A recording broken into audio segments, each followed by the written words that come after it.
Welcome back to the second half of Envision 3.0. I hope all of us had a lovely lunch. So I will start with the next keynote speakers.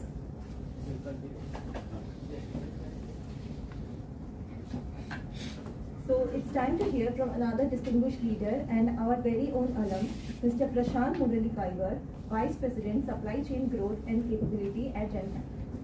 With over 25 years of experience across manufacturing, consulting, and digital transformation, he has held leadership roles at global organizations like Toyota, GM, 𝗕c and is widely recognized for his work in supply chain, sourcing, and procurement. Mr. Kaivar, the stage is yours.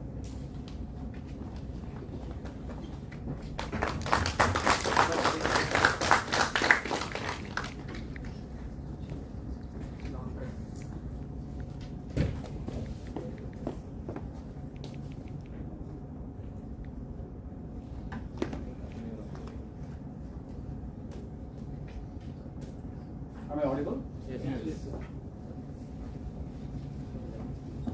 Sorry. Okay. How live is it?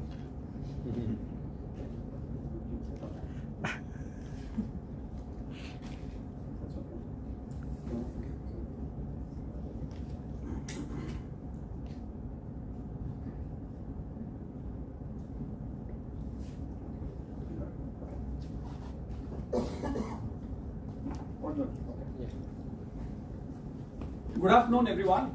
Good afternoon, sir. I hope, and Professor, thanks so much for being in this keynote on the other side of the table.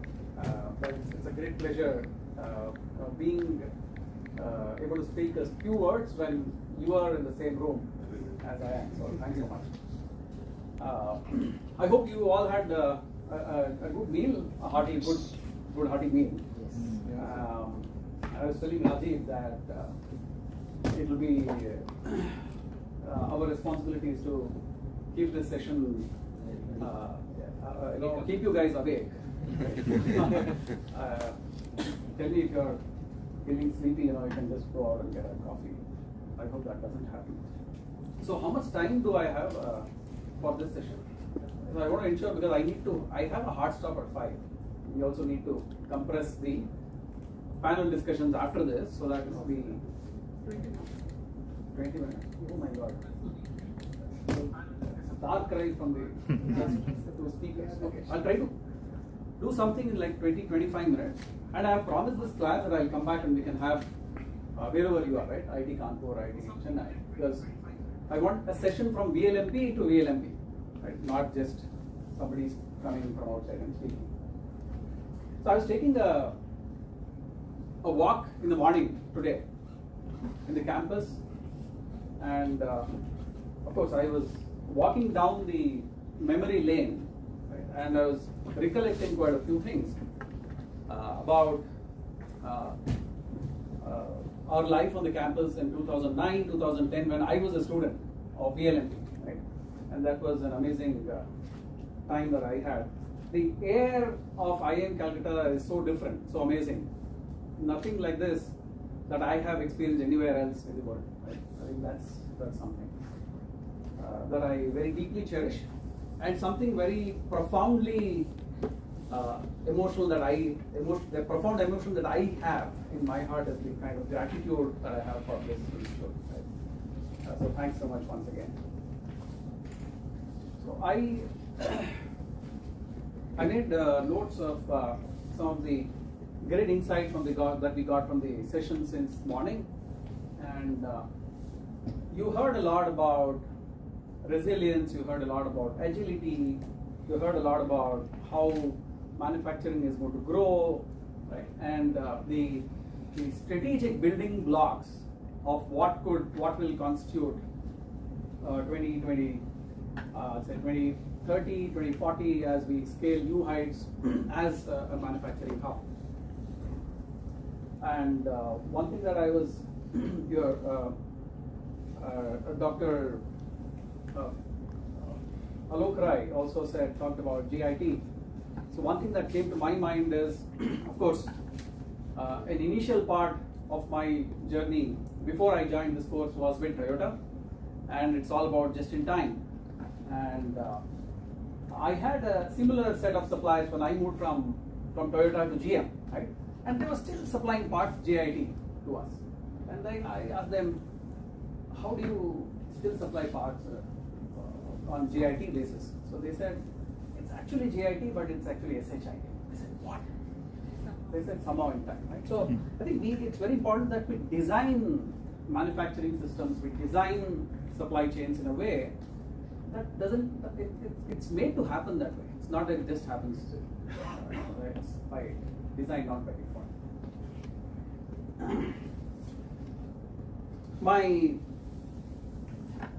One of my greatest, I'll say, fortunes was that I had this opportunity of interaction with Professor 𝗘𝗃𝗃 for 30 days. 10 days in this campus, 10 days at IIT Madras, 10 days in Tokyo. Right? And I remember that first interaction with Professor 𝗘𝗃𝗃. That was a great interaction which I'll not forget in my life. Right? So this was an icebreaker session, right? And you already know, by the way. Yes. Right? This was an icebreaker session, and Professor 𝗘𝗃𝗃 divided us, a 25 people group, right, into 3 people, 4 people, so on and so forth, 5 people groups. And he said, you choose your topics, make a presentation. So we made our presentations, right?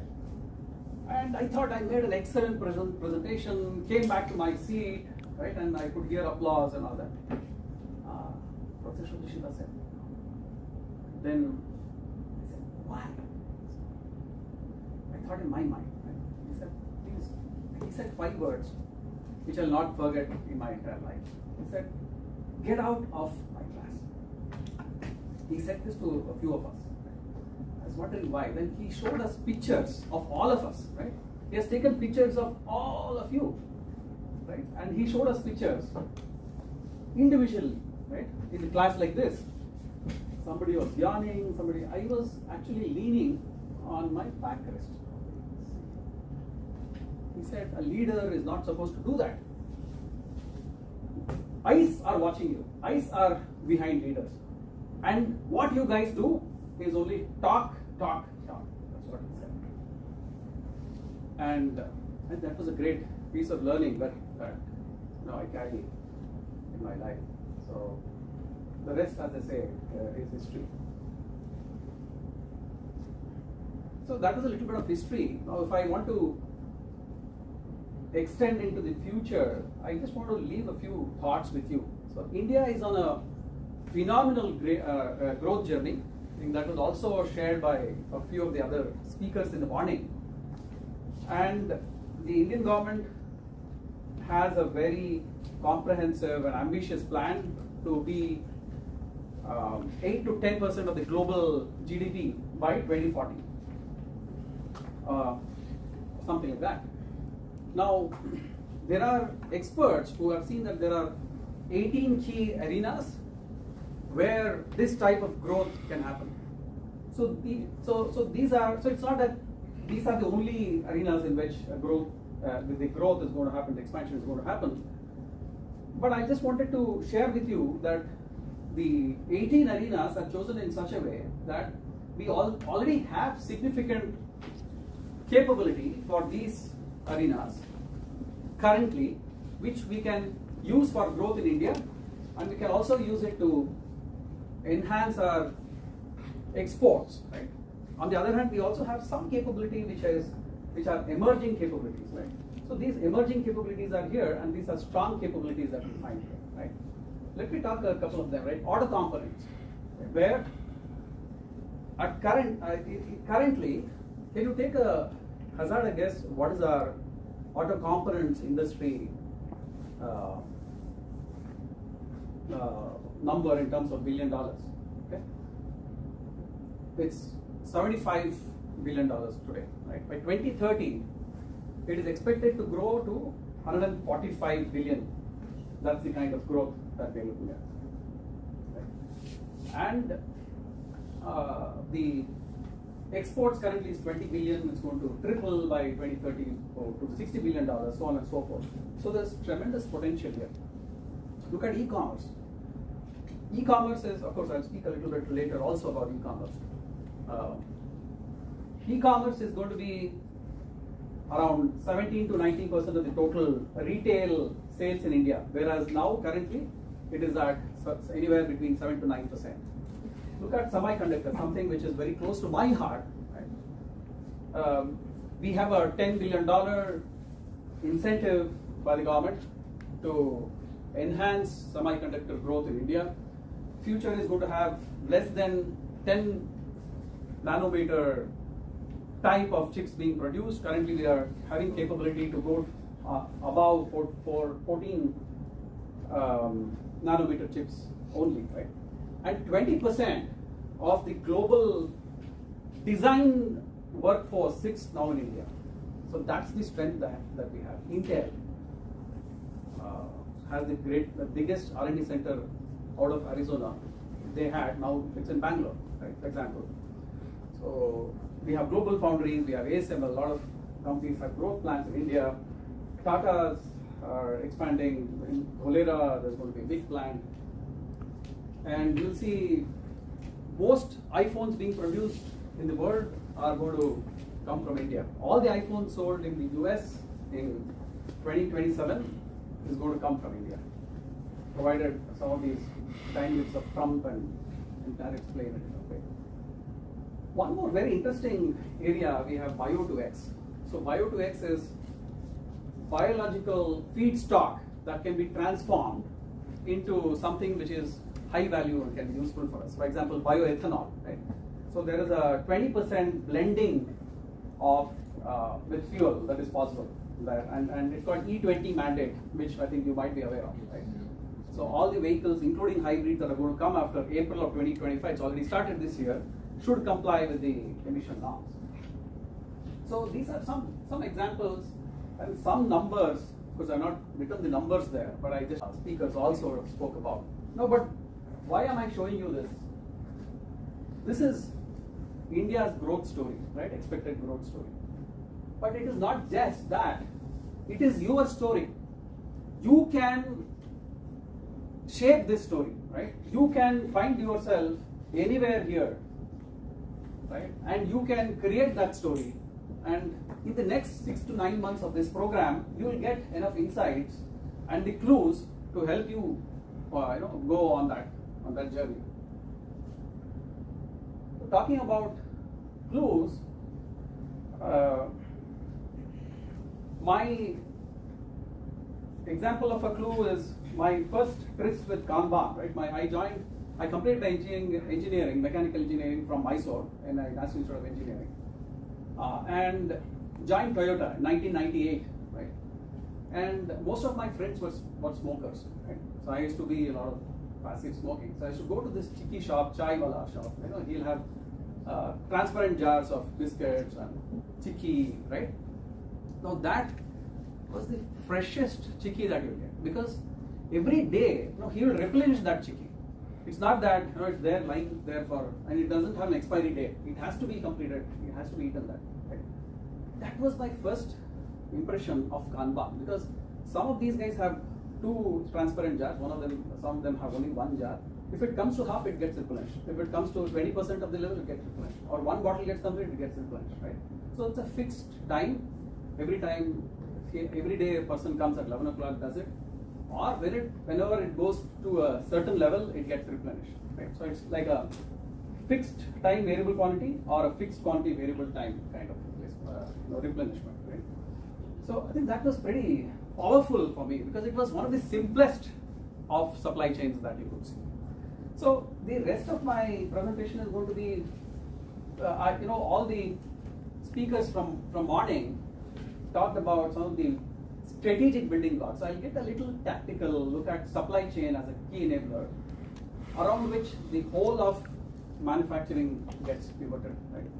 I don't know how much time I'll have to be able to share everything that I wanted to share in supply chain, but I find myself in a very unique position. I'm very happy about that, because I have seen this JIT working in Toyota, in an automotive context. I've seen it working in a telecom context. I've seen it working in a retail context. I've seen it working in a whiskey making context, and so many other contexts, right? So there is a common thread connecting all these supply chains that I just want to share a few perspectives about. Right? Now, as I have been through this journey, there was a lot of change, from the simplest supply chain that I talked about, which is the Chicky replenishment. When I started my journey, maybe 27, 28 years back in 2000s, early 2000s, there was a lot of focus on being able to collaborate. The CPFR, collaborative forecasting replenishment, collaborative planning, forecasting, and replenishment, right? Helped companies exchange data, become more receptive to change and respond in a certain way. But the focus was more on efficiency building, right? Now, by 2013, Gartner came up with a model called DDPN, where the supply and network points are in a matrix or in a certain lattice framework, so that it's called the demand-driven value network, right? Wherever there is a change in supply, in demand, you can immediately respond to that by change in tactics of supply, right? So when I look at some of those arenas that I talked about, those 18 different arenas, there is a great opportunity for us to look at supply chain as an area with key North Star capabilities that can help you make those arenas create value. It's all about value creation. It's not just about efficiency, it's about value creation, it's about building brand equity, building capabilities that will help business get more cash flow, improve bottom line, improve top line, so on and so forth. So I think some of those I'll talk about, but one is agility, the resilience, a lot of people talked about since morning, and circularity, how important it is in our context, and some perspectives on touchless and autonomous supply chains, right? You know what this is. Yeah. So what does this smile actually indicate? Like that, A to Z, all the products from A to Z, all are available. Yeah, so A to Z, right? Now, that is one. Any other thoughts? So For a long, yeah.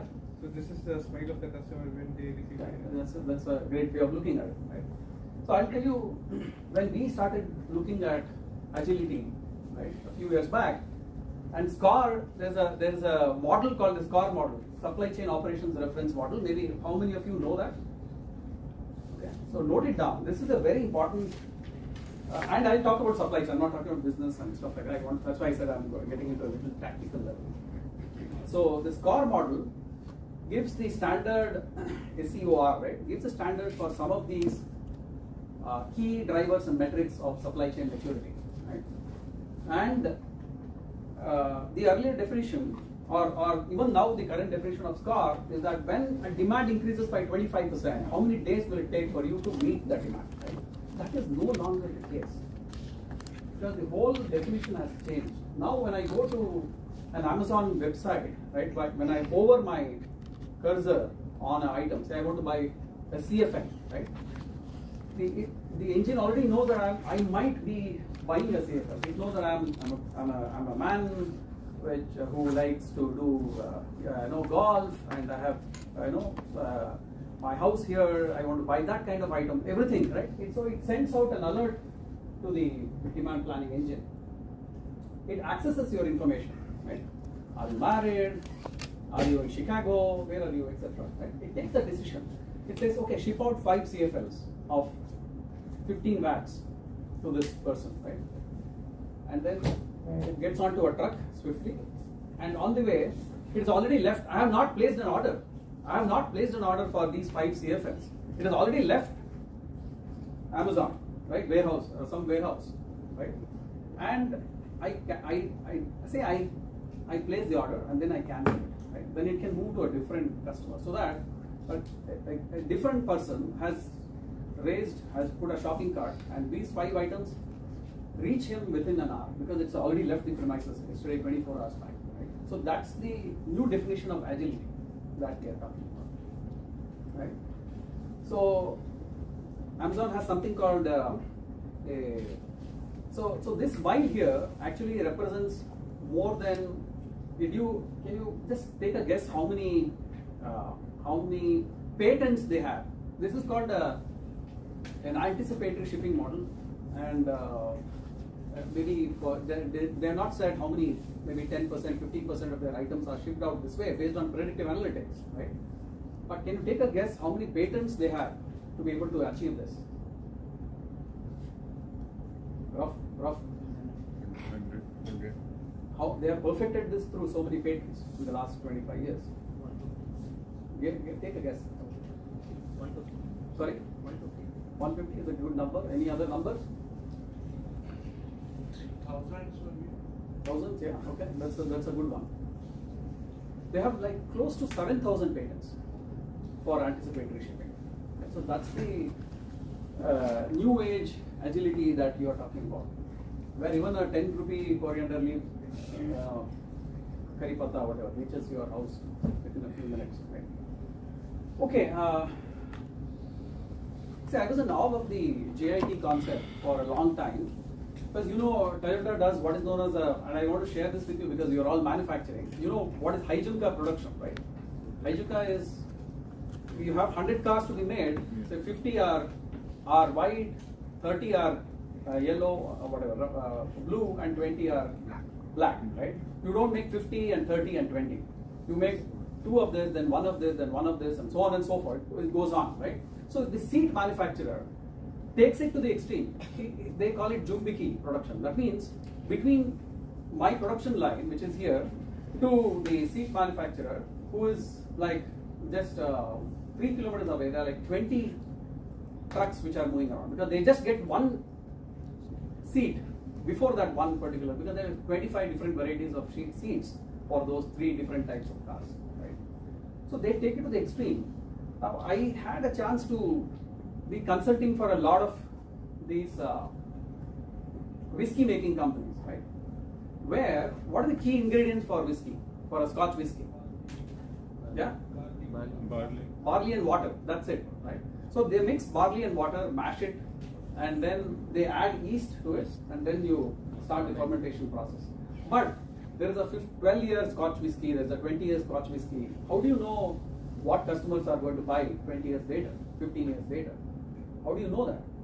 And you have like a Scotch whiskey wheel with 25 different, 256 different. You have vanilla, you have pomegranate, you have chocolate flavor. This is not added into that whiskey, right? So it's all produced when actually the whiskey starts releasing. I mean, the cells in the cask start releasing, that chemical into the whiskey. So that was actually just in time, because a lot of, and that was a GI. The Scotch whiskey has a geographical indicator, right? Just like Darjeeling tea. So the oak selection, when do you select oak? How much do you roast or toast that cask? The drying time and the warehouse maturation. It goes to the warehouse and then it starts evaporating. It's called the angel share, right? Like if it evaporates at a certain rate, it will release a certain flavor. It's not flavor that's added into the whiskey. We heard a lot about decarbonization, sustainability. I think it's very important for supply chains to pivot continuously on this, because a lot of work is going on, a lot of meaningful attention is being paid to circularity, but the kind of results that we are expecting is not happening, because I think the governance framework and the commitment that's needed by companies has to definitely go up. And I think this area is going to be a very key area for all of you in this group, right? Because now a lot of you are in automotive, right? How many of you are in automotive? Some of you in mining. We heard green mining, 3, 4, 5. We heard, then we have chemical industry, right? People in chemical industry. And of course, I think there have been a few people who are also into, which is the other area I'm missing from this? Actually, you shared with me in the batch, right? So going forward, I think each of you would have to spend a lot of time in designing supply chains which are circular. For example, I heard Mr. Asutosh talk about how a byproduct from one industry can be used as an input for the next industry, right? For example, I visited this Denmark-based industrial park called 𝗂𝗏𝗏 way back in 2013. So 𝗏𝗏𝗏, you know 𝗏𝗏𝗏? You always heard of the scientist 𝗏𝗏𝗏, right? 𝗘𝗃𝗃. So that's the largest powerhouse, that's the largest power producing company in Denmark. So fly ash is what, soda ash or fly ash is the output. That is used for making plaster boards by another company, right? So the whole industrial park has like 25 different companies working together in collaboration. So the whole design is going to, the whole design of that is going to come from the ability to go back to the drawing board. I think this team here should be able to do that. Of course, there's a lot that we can talk about in terms of scope 1, 2, 3 emissions, a lot that we can talk about in terms of logistics best practices, right? For example, how many empty miles is a truck moving? Can we do backhaul? Can we do bundling, right? All those are some of the areas that we can talk about.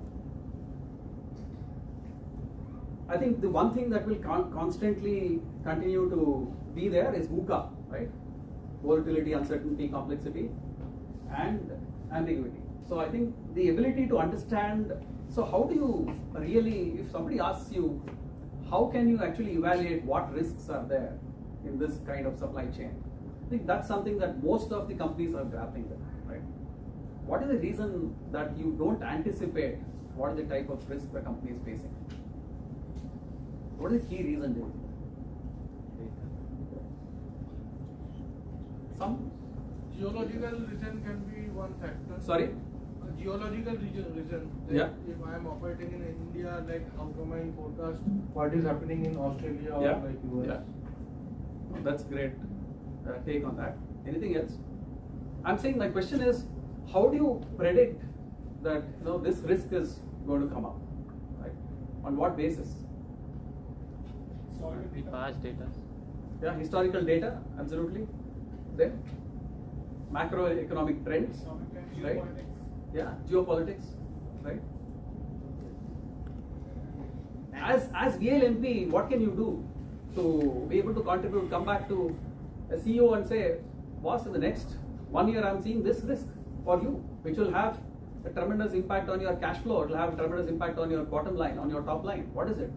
See, I've seen 100 different companies in the last 15, 20 years, right? Companies have not even mapped out who are their level 2 suppliers, who are their tier 3 suppliers, where is that thing coming from, right? It can be a small ring that you are getting somewhere from Estonia. You don't even know such a thing exists in your supply chain. It could be a glue that you are getting from France, right? It's a C-class item, you don't even know, but your whole supply chain will come to a grinding halt without that, right? So the whole mapping of end-to-end supply chain is something that you guys should be, so it needs a lot of curiosity. Why is it coming from there? Can I change it? Can I make something, can I change the source, right? All these inputs you'll get when you map supply chain end-to-end. That's where you will understand what is the level of exposure. You will understand what is the level of vulnerability that your supply chain has, right? Once you know that, right? For example, chip manufacturing, it has fire risk. Do you know that? You know that some of these chip manufacturing companies have fire risk. You will have to understand where is the probability of fire more, right? So that means and then you continue to monitor. And then you mitigate that by kind of anticipating. So there is an art to it, but more than that, there is a science to it. And I think this science is something that I can talk about for more time, but I think the opportunity that you have is to look at customer changing trends, the seasonality, the trends, macroeconomic trends, etc., and then look at mapping supply chains end to end. I think that's one of the fundamental things for any business. I will not spend a lot of time. What I just wanted to share with you is that you have your manufacturing operations management here, right? So you have supply here, you have demand here. This is from the Gartner model, which I very closely follow. These are my views, but I just this table below. There is source, there is sense here, right? You have gathering data, plan, so it's all about planning, right? Your ability to sense, which I talked about when I said mapping end to end, and your ability to respond, which is in this box here, right? So there is a lot of interoperability that manufacturing has with customer data, with inventory data, with distribution logistics, right? With of course core manufacturing is here, then with suppliers, and then the way finished products move through the chain, right? Now, what do I mean by autonomous supply chain? And of course, we heard a lot about Gen AI, we heard about agentic AI. So what's the? So I'll tell you my perception. I heard this from one of my customers recently, right? He said, I use ML to tell me that if I'm going to Chicago tomorrow, it's going to be, the weather is going to be like this, right? So it's going to tell me it's going to be rainy, it's going to be sunny, it's going to be pretty cold, right? It's predicting. Now when I go to Gen AI, it's going to tell you, you have this type of jacket. I think that will help you. You have this type of jacket based on what you have taken in the past. It has your data also, right? What is agentic AI? So I've given you ML and then AI, right? Gen AI. So what is agentic AI in that sense? It will pack the cold clothes for you. It will pack it for you. That is, it's taking an action. It's perceiving the environment. It is executing it. It's taking a decision to execute something. Then it will execute it, right? Perceiving, then deciding, executing, and then it learns from it. It's cognitive AI, right? So in supply chain, in future, a lot of work that we are going to do is going to be autonomous. It's going to be touchless, right? If I look at the SCOR model again, I talked about in the morning, a few minutes back, right? Plan, source, make, deliver, and aftermarket. This is the complete cycle. What can data help me? It can help me in predicting demand. It can help me in detecting risk. It can help me in optimizing what can you, for example, if I'm planning, it can help me in something here. It's like it can help you in optimizing several things. One of them is inventory. So this question mark here can be inventory. It can recommend any stock rebalancing, right? It can help you in exception handling. Similarly, if it's sourcing, right? So it can recommend what? If you're sourcing from suppliers, it can recommend alternative suppliers, right? So the future supply chains are going to be more autonomous, able to respond faster, automatically become more resilient. Yeah? Okay, I finish in 2 minutes. And I think I'm still taking lesser time than the earlier. Okay, some examples that I want to share with you. I think it will help you to know this, right? One of my customers in spine wave, right? A company which has spinal implants, right? So they have 10 different types of implants for 95% are human, right? They don't know whether they have to keep. They have 250 hospitals in Texas, right? For example, right? They don't know how many of each to be had in the warehouse, right? So when a spinal implant is removed and put on a patient, right? You click a button there, it's a sensor like IoT we spoke about in the morning. It will send out a signal to the warehouse to pick up that particular type of spinal implant, right? Because you will have an important operation tomorrow, but you don't have that spinal implant. So the ability to be able to use IoT sensing mechanism to have demand forecasting for these spinal implants, right? Have you heard of this company? How many of you have heard about this company?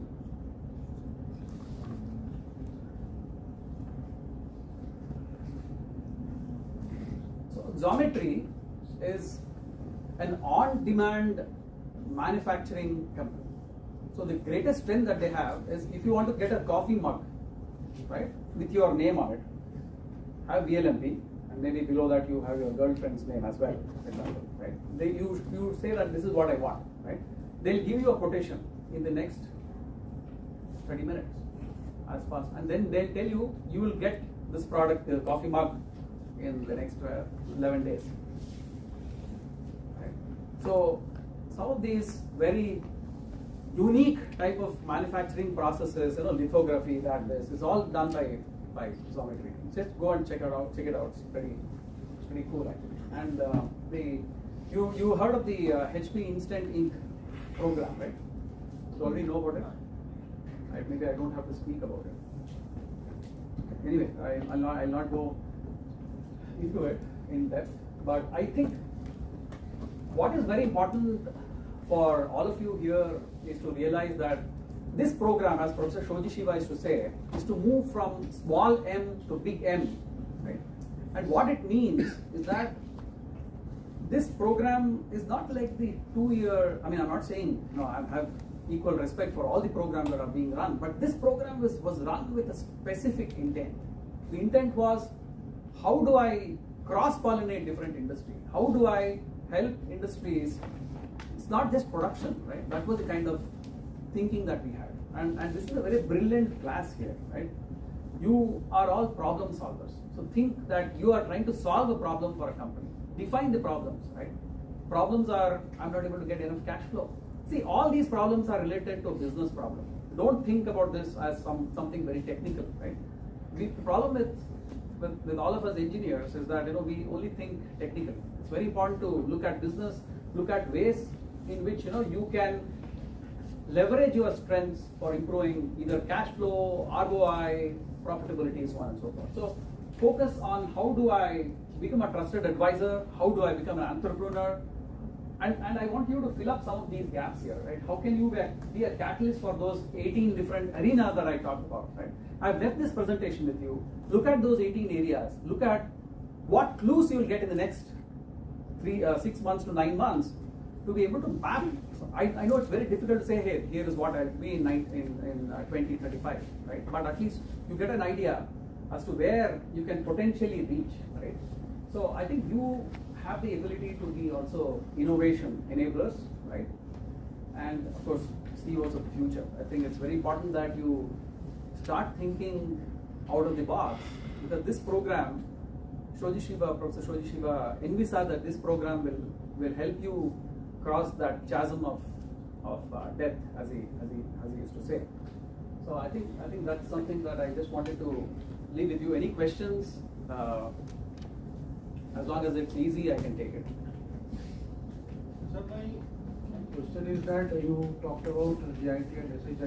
Yeah. Like, I want to know the science, because I work with Vedanta in commodity business, and we were unable to make GIT for our process. So, and it is actually also not visible, because in the morning, Asutosh sir also told that if we do not receive material on time, the pots will shut down. Yeah. So, what is the science? How I think I hope I had an answer to that, because your question revolves around something which is very, very difficult. You already answered it. You can't see it. The problem is, it is about culture, right? A lot of this is about culture. So you have to build your why. Why do you want to do it first? That's the core. And then what you want to do it and how you want to do it, right? The core is why. You want to really do it? Do you want to really? Do you think JIT will solve your problem? It might reduce the holding cost. You don't know, right? So it's case to case. But the question is, it's not just about doing it and doing it right. You may do it right, but still not be able to realize the benefits, right? I think it's all about culture is one thing, and then we are also going to talk about digital transformation in some time, right? I think it's very the focus should be on value realization. I think value is the first thing. Did you realize value because of this? If you are sitting here, think about dollars always in your mind. That's what I would say. Any other question?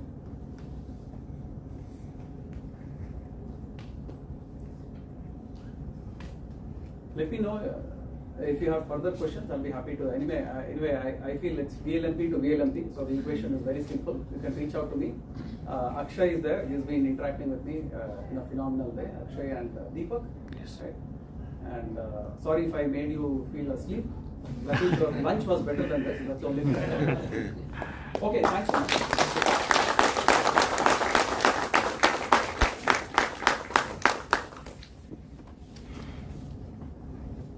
Thank you, Mr. Kaivar, for such a great session and your valuable perspective.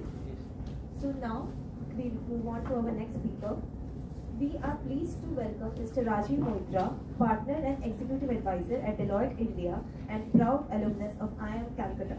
With over 20 years of experience, Mr. 𝗕𝗏 has driven strategy and transformation initiatives, leading more than 60 projects in areas such as business transformation, ESG and digitalization across global mining metals value chain. Bringing deep expertise in critical mineral sustainability and regional market dynamics, he offers rich insights into how the mining sector can transform in today's world. Let's welcome Mr. 𝗕𝗵𝗿𝗏.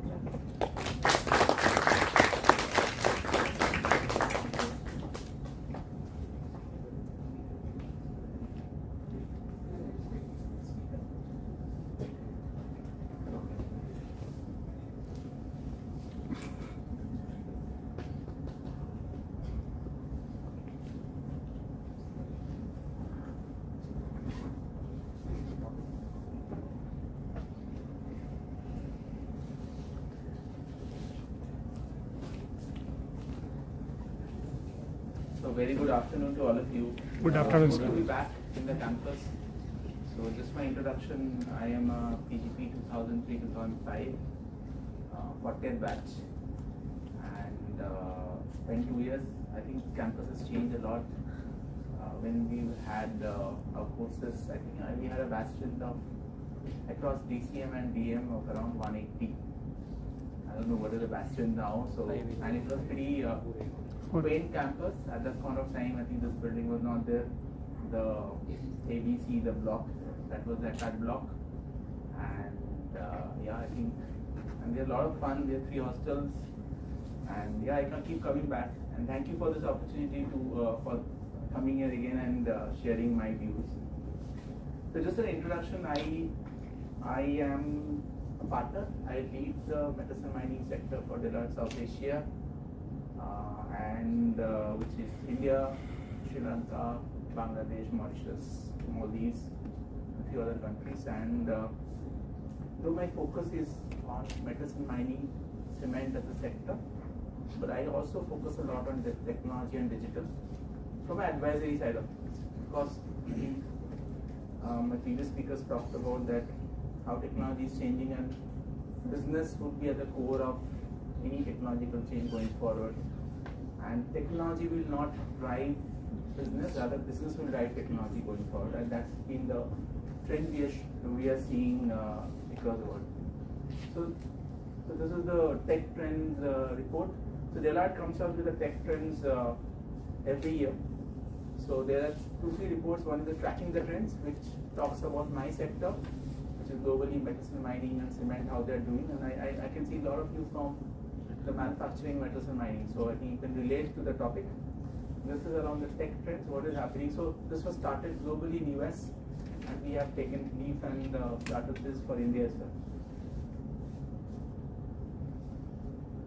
So there are, I think, I'll talk about, I think I have around 20 minutes, I think total. So I'll talk about 6 large trends that are shaping technologies globally and in India. I think one of the things that we should all recognize that we are in a tremendously turbulent environment globally. If you see the total population global is around 8 billion, roughly 800 crores. More than half of the population today is in conflict. If you see, I was surprised that suddenly Cambodia and Cambodia and Thailand, they had a conflict. There are conflicts cropping up almost every week, month, and it is impacting people, and there is also impacting how in terms technologies are going to be driven, because there are a lot of we call it resource nationalism. Now we are talking about technology nationalism. I'll come to the example. What has happened recently, it happened 3 days before. So there are 6 trends. It talks about spatial computing. How many of you are aware about spatial computing?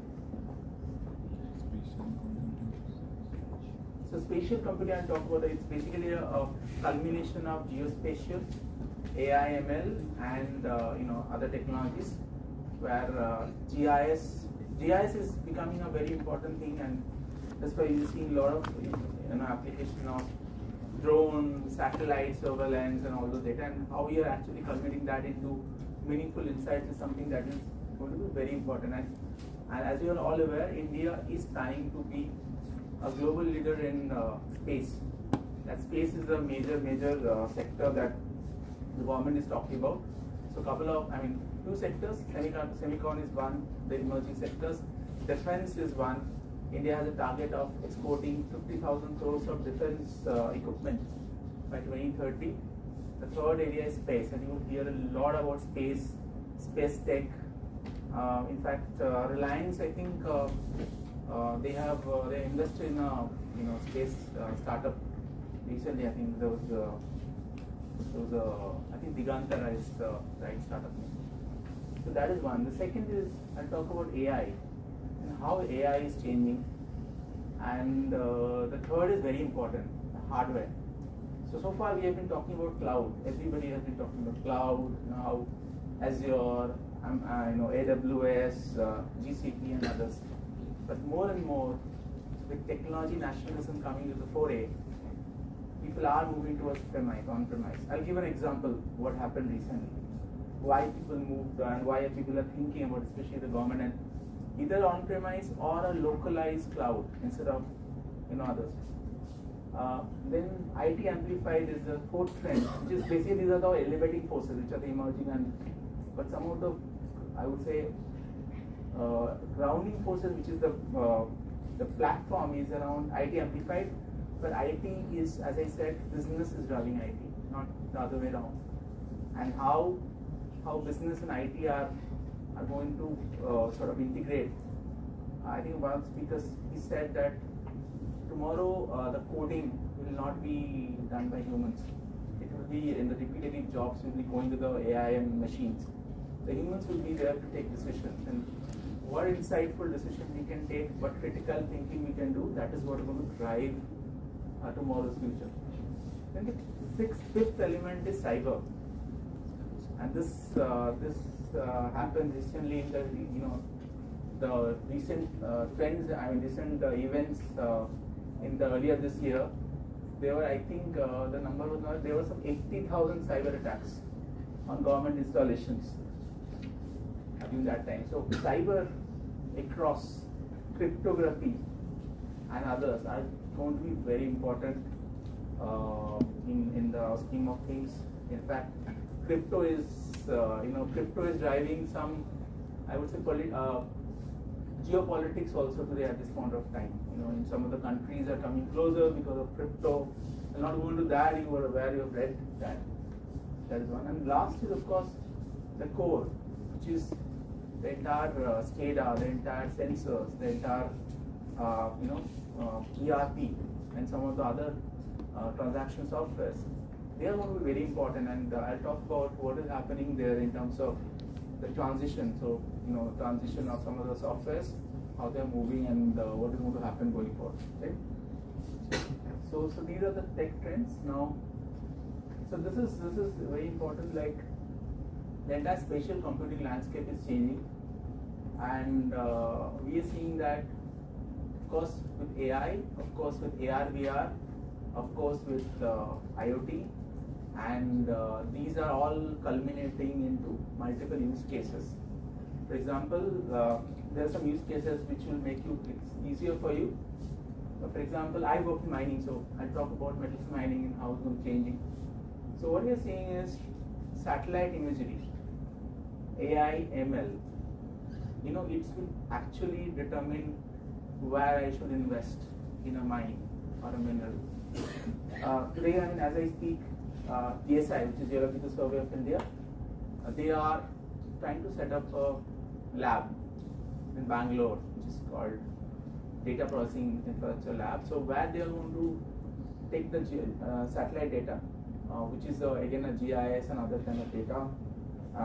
Satellite and GIS both data that will come, and then we want to say that based on the geology of that particular area, whether it is going to have a lithium which is worth investing, or whether I should not look at that particular area, I should look at elsewhere.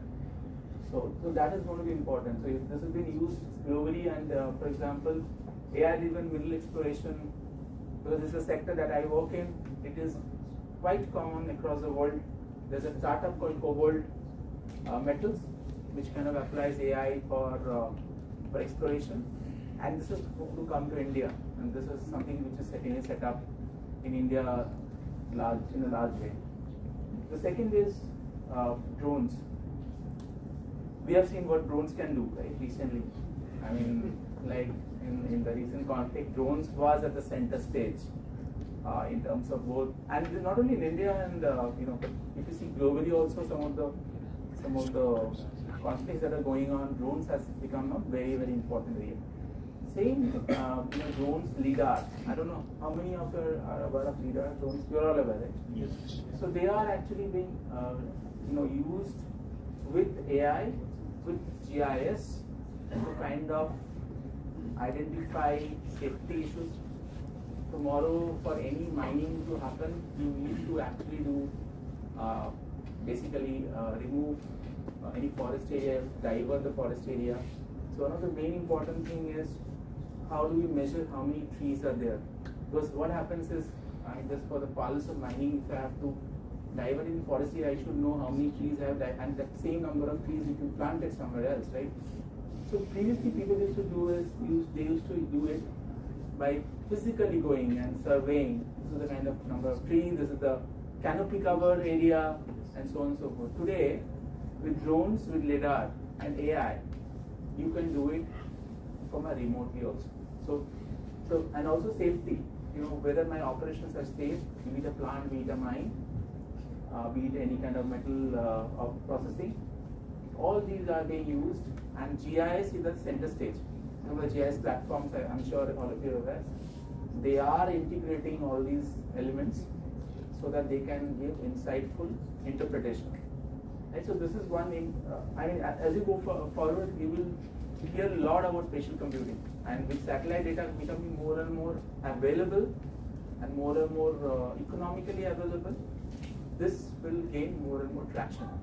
The spatial computing, and in all fields, but I have given an example of mining and metals because that is an area I work in. The second area is enterprise, the AI which will move beyond one side. So what does it mean?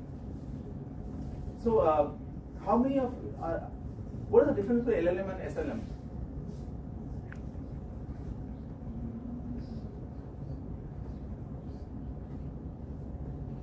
Any idea what is SLM? Have you heard of a small language models? Tell me an example of a large language model. GPT-4.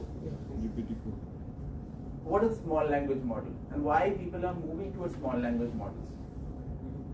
And what are the benefit of small language model versus a large language model? Trained with only dedicated set of information. Right.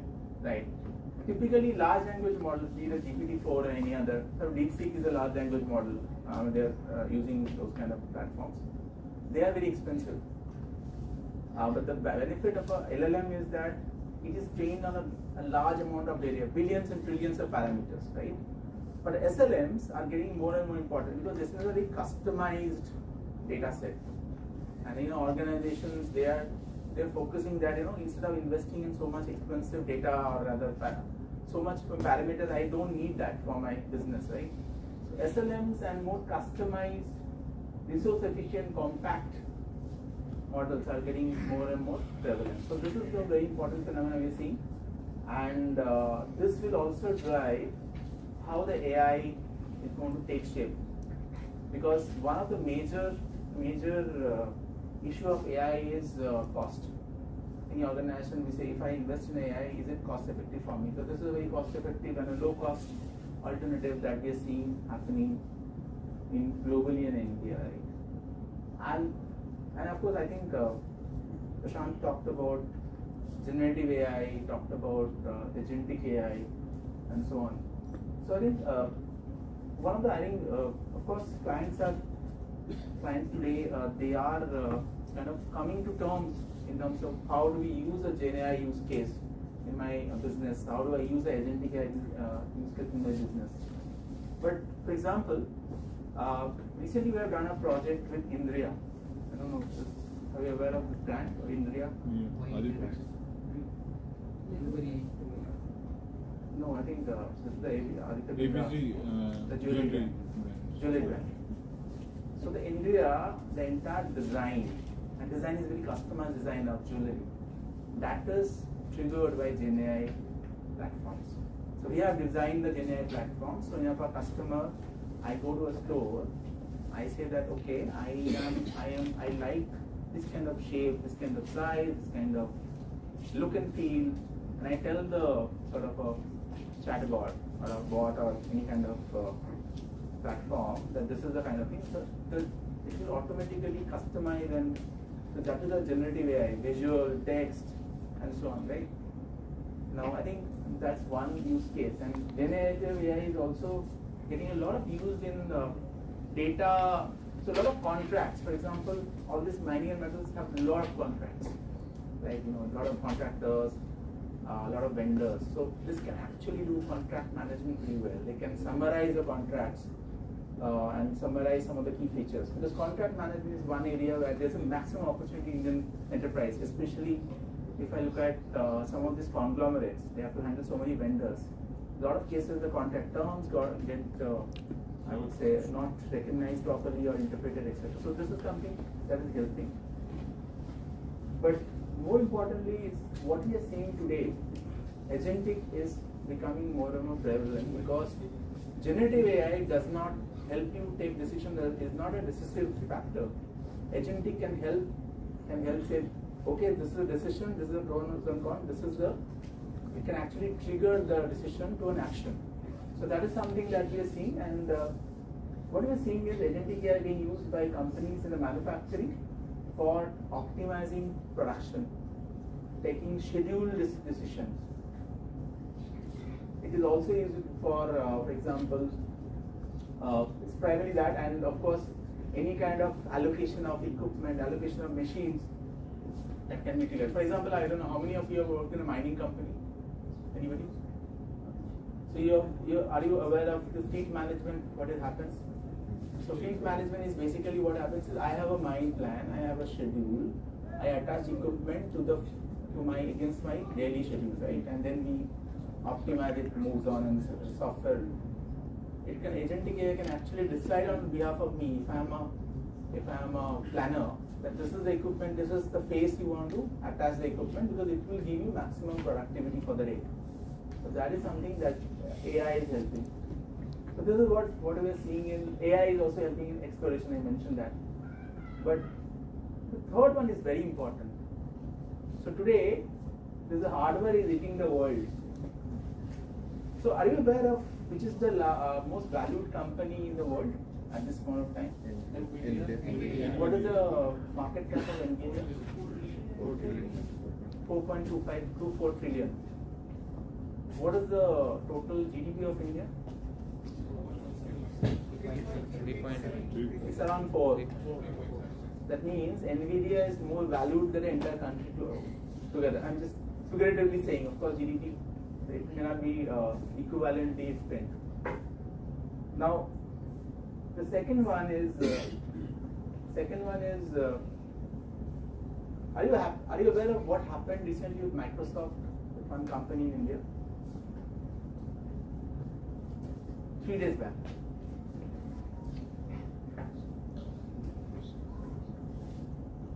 So are you aware of this Naira Microsoft issue?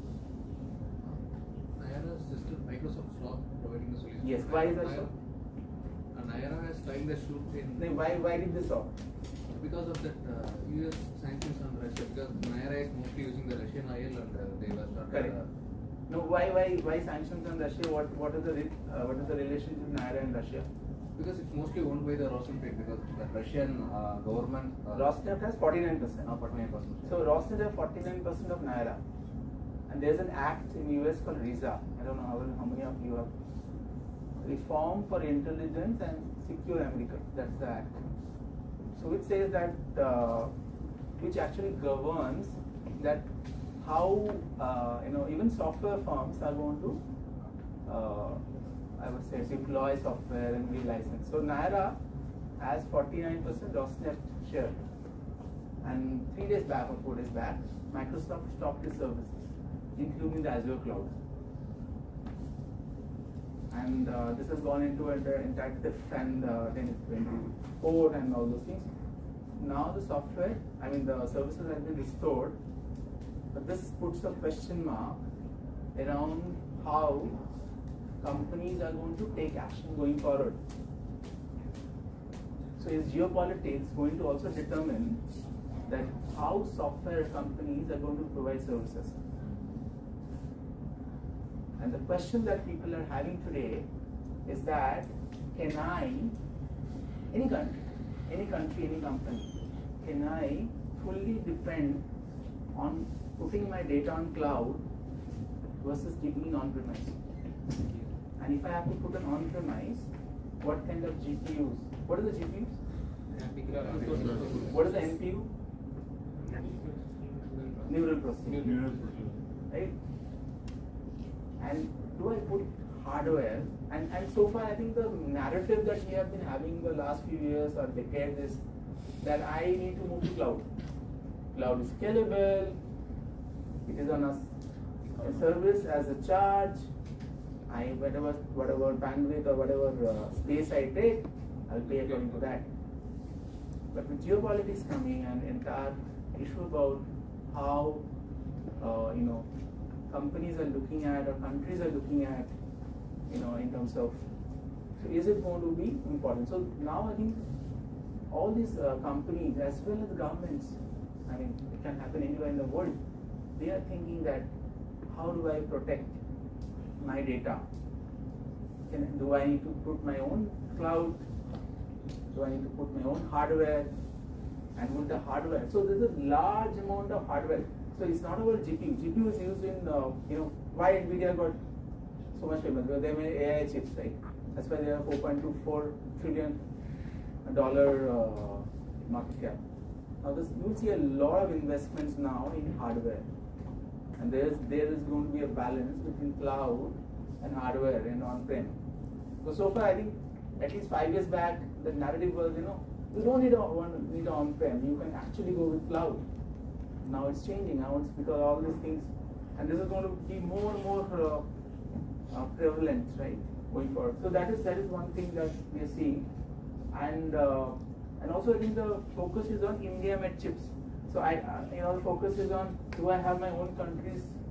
I would say cloud methods, so NICs of the world would be more important. Local cloud would be important versus some of the multinational cloud companies. And this is a question that is emerging in people's mind. And then I think the other is India-made chips. Chips like locally domestic. The entire the focus on semiconductors, getting chips made in India is how do we become self-independent, Atmanirbhar per se, right? So that is there. And then of course I think these are all some of the things that we are seeing.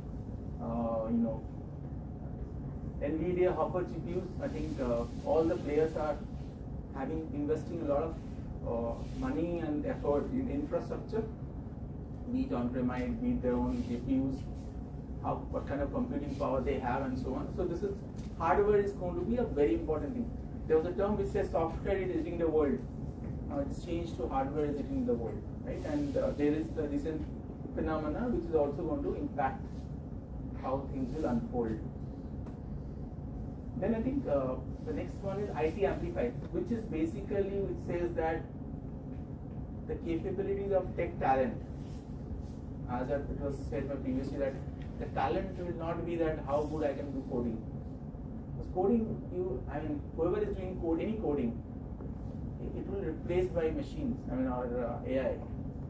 So it's basically the important thing is that how I am going to drive business benefits. What all KPIs, whatever I am thinking or the solution I am thinking, what KPIs, what business benefits will that particular solution or a technology platform drive? That is going to be important. And how scalable and cost effective, and of course AI will be very important. So that's going to be very, so if you see this, again, I think AI is at the center stage. But I think also important to understand is AI and is being used for even training people. The training modules are getting done by AI. As I said, AI is doing a lot of designing. AI is coding. So it's mostly the business aspect which are going to change based on technology. The next is, of course, looking at cyber. As I said, recently I think 80,000 cyber attacks happened. There's a lot of focus across companies on cyber. And what people are saying that there are aspects like cyber strategy, but also how do I have a secure operating, network? How do I have which you call a SOC knock? So those things are there, and a lot of people are actually investing in their own cyber security networks, as well as, for example, today, why cyber is important? Because you may be protecting your IT assets, but you have a lot of OT assets, like you have this sensors, you have this equipment, they are also integrated. So you need to overall look at how you are protecting, and with the changing scenario, this is also becoming more and more important for our future. Last is, of course, I think the internal core, which is the entire core modernization. So core modernization in terms of how do I move? I think Industry 5.0 was talked about. How do I move my core platforms with the ERP? So now people are moving towards some of these newer platforms like S4HANA, DICE on S4HANA and so on. People are also looking at much more better sensors, so that the data it's a physical to digital and digital to physical, so that the data signals can flow effectively, and with a robust data governance, because data is important. Last is, of course, cyber security, so that you can actually have a very secure network for your information. So this is what we are seeing globally is happening in manufacturing and mining. Yeah, done. This is last slide. So this is what I wanted to say about the tech trends. Just to summarize the first slide. So these are the trends, and you see more and more, especially the hardware aspect is very important. You see more and more around the AI, how AI is going to change and how the jobs are going to change. So we need to be very, very conscious about what skills we are bringing to the table. The coding skills will not be that relevant. The business skills will be more relevant, as has been in the past as well. And last, of course, we will also look at the entire new technology, be it spatial computing and be it the entire around cyber is going to be also key. So these are the tech trends that Deloitte published this year, and I thought of sharing this with you because some of these are very recent and very relevant in the time context. Thank you for your time.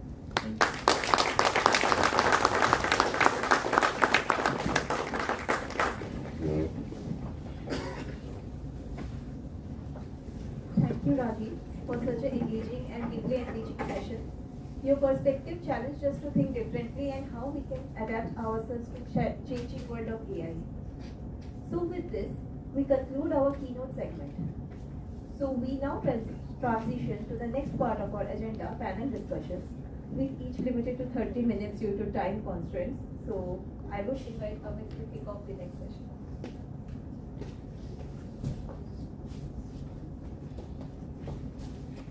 Hello friends, big hello to all the dignitaries.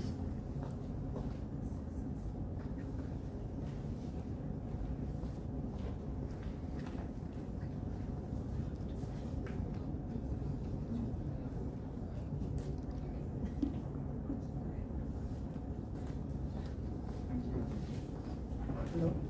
Let's take a short break of 5 minutes. Tea is outside. So please have tea. We'll take the seat ready for you. Thank you. Students, please be on time. Don't do anything. 5 minutes.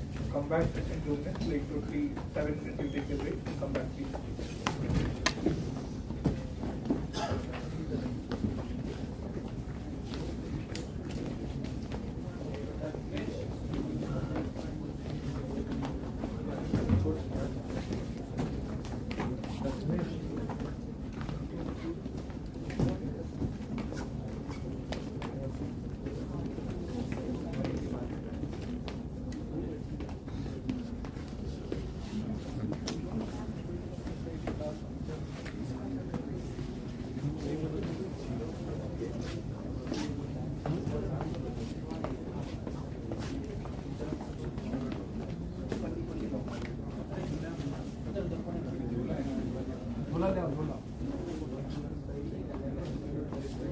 Chair arrangements, how do we have to do it?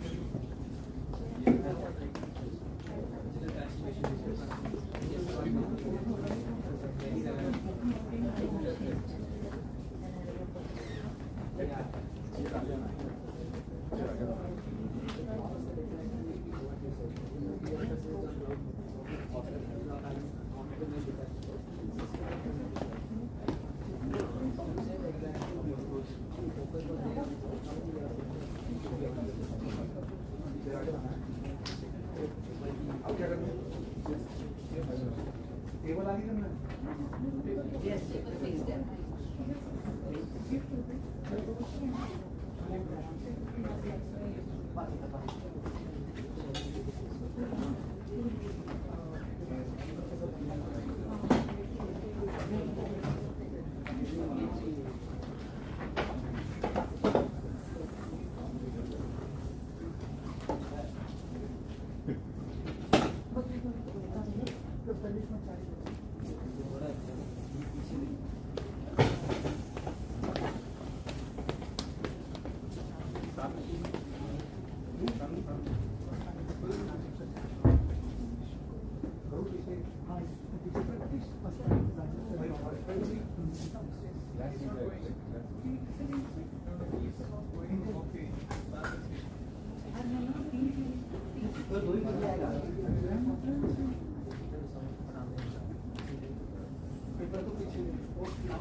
अरे टूट जाएगा, यहाँ से टूट जाएगा, वो नहीं होगा। I think this is okay. So we are trying to just put it in more different. Or see what you have to do. You have to pull. Otherwise, from that side, all of you together you have to pull. Great.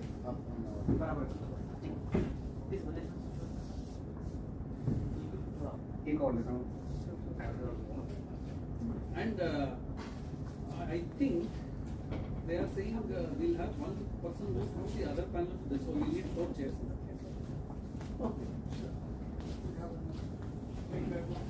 Next one more, I don't know. I think they decided.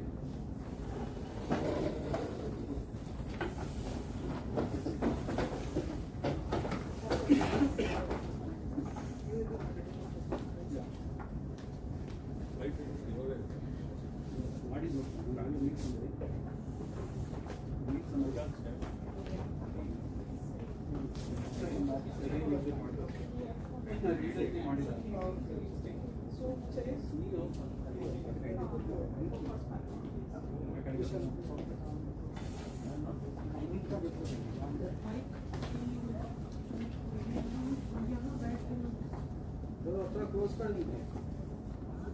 और close करना Sorry, you are the only 2 people who will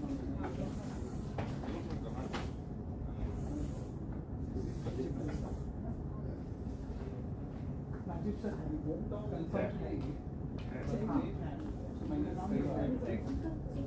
and make sure you won't take more than 2 Yes.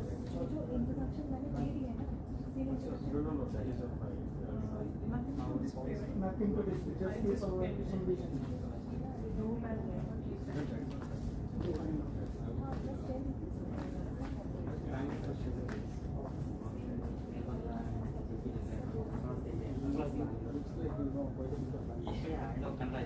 Oh, is it?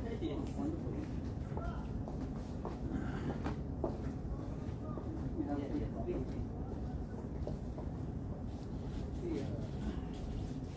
Who's in charge of the first panel? Keep track of time. Yes, sir. Okay. We will try to complete in 20 to 25 minutes. Last 5 minutes, 5 to 10 minutes, we'll keep it for. If 2 panelists are there, right, we'll try to finish off 20 minutes, and then we'll keep 10 minutes for question and answer. There are 3 panelists, we'll keep it for like 25 minutes. So we'll keep 5, 6, 7 minutes for Q&A. So keep that in mind. Otherwise, it will go till 7 o'clock.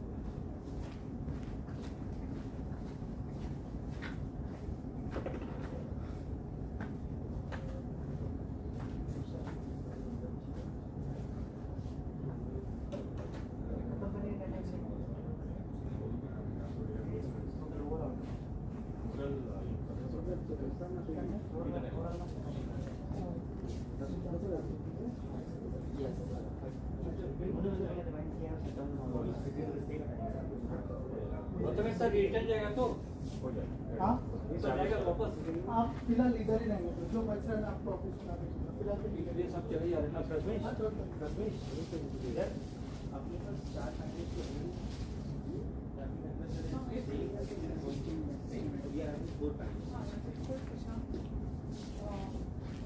ये सारे हटा दो यहाँ से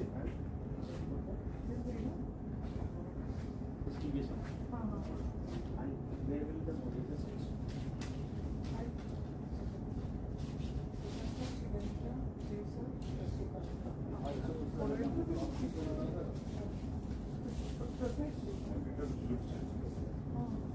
One of the final discussion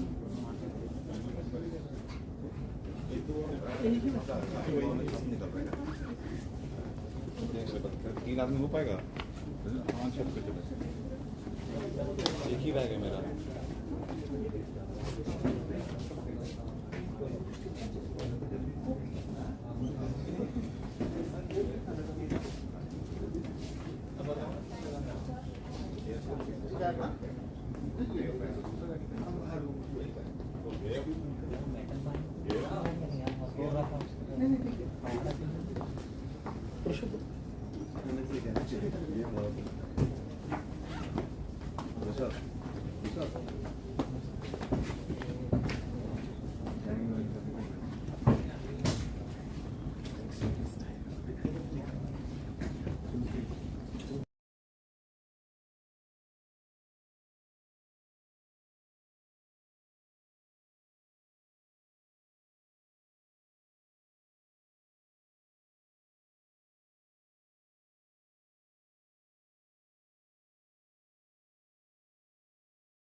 Am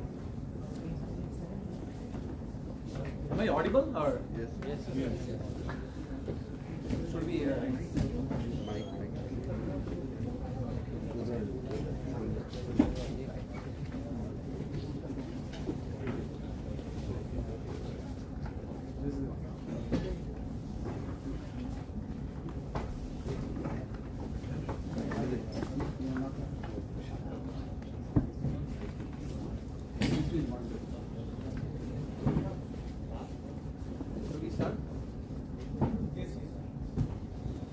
Hello.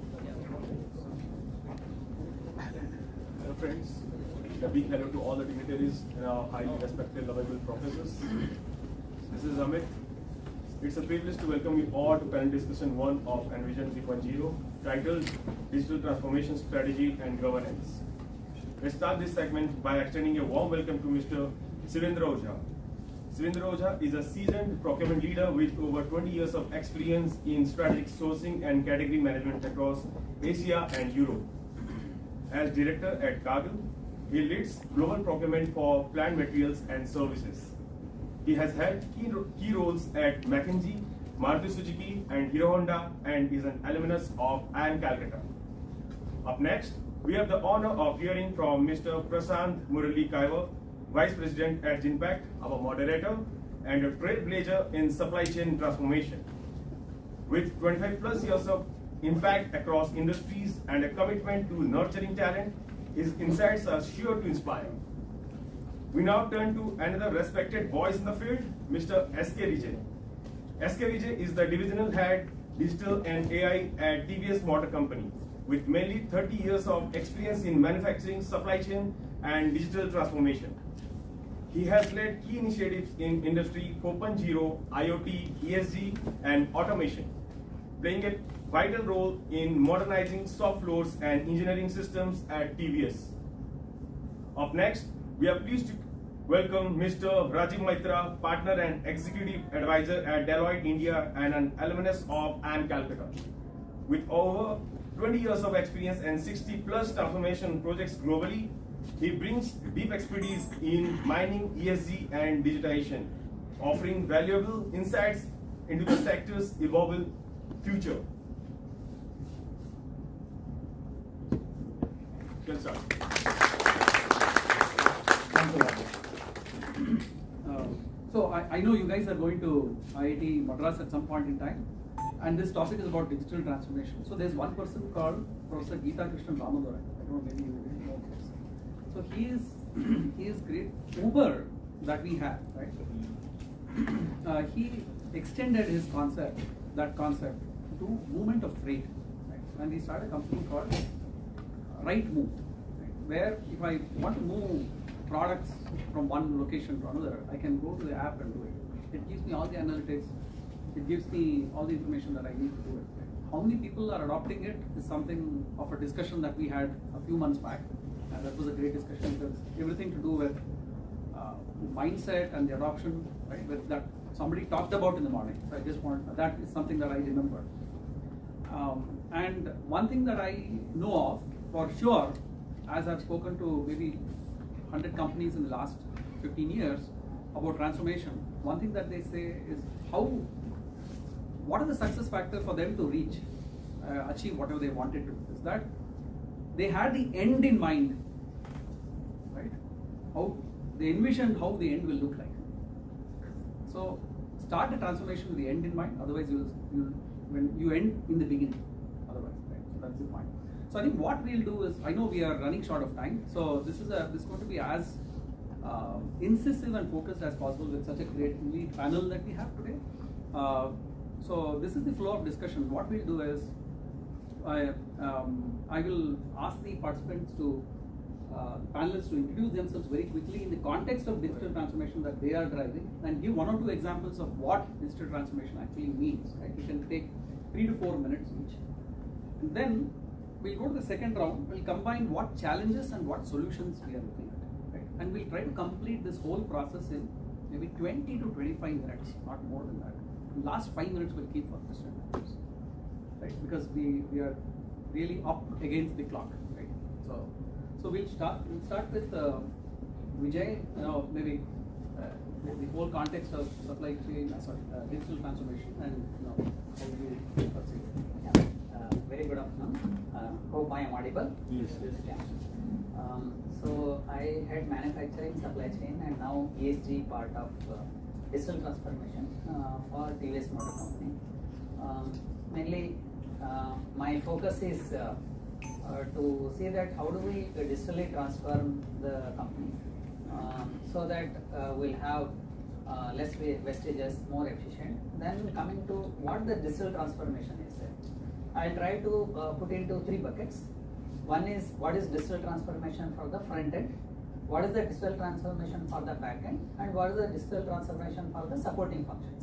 Because all the three, when they come together only, total digital transformation of the company takes place. What is front end is maybe marketing, sales, all that will come in front end.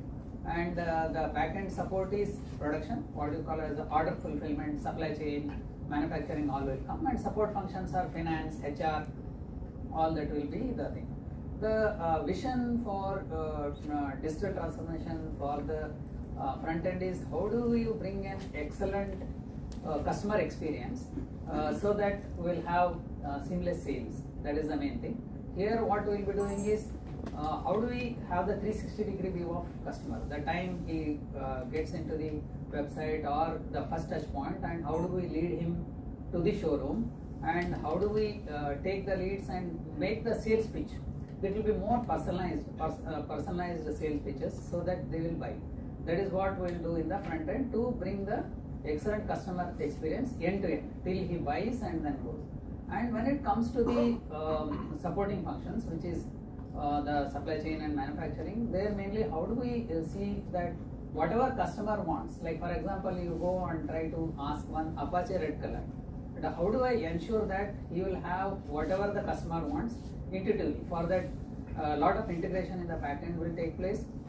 So we'll be working on many technologies, how to like avoid the waste, how to become efficient, how to give what customer wants on time. That's what is the main thing, what will be digital transformation in manufacturing, another thing. Then last one is the support functions. Support functions is how do we give what before the company wants, because unless you make the people who are in the front and back end to work comfortably, they may not do. Like for example, how delighted you will feel a person leaves and next day you will find another person coming to you. So for them, how to automate the processes, they will use technologies like blockchain and other things. Maybe manufacturing will use the digital twins, then digital data threads, zero defect products, and SKU mixes. All that will come in this one. This is the digital transformation as we pursue for our company in the context of automobile manufacturing. Thanks a lot.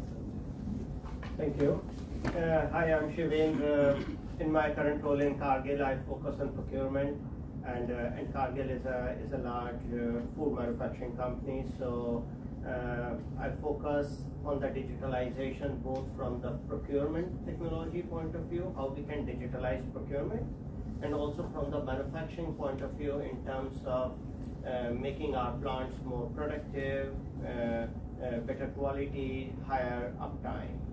So if you look at from the procurement point of view, there are large number of transactions, every plant is doing it, and it's about how do you bring the technology which brings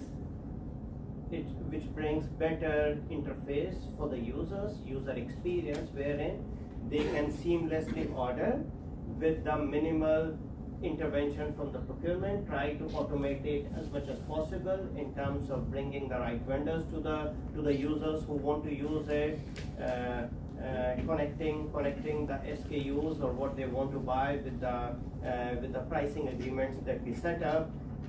In terms of contracts, in our earlier session, it was mentioned about how do you look at the large contracts and use the technology in terms of evaluating those contracts from the risk point of view.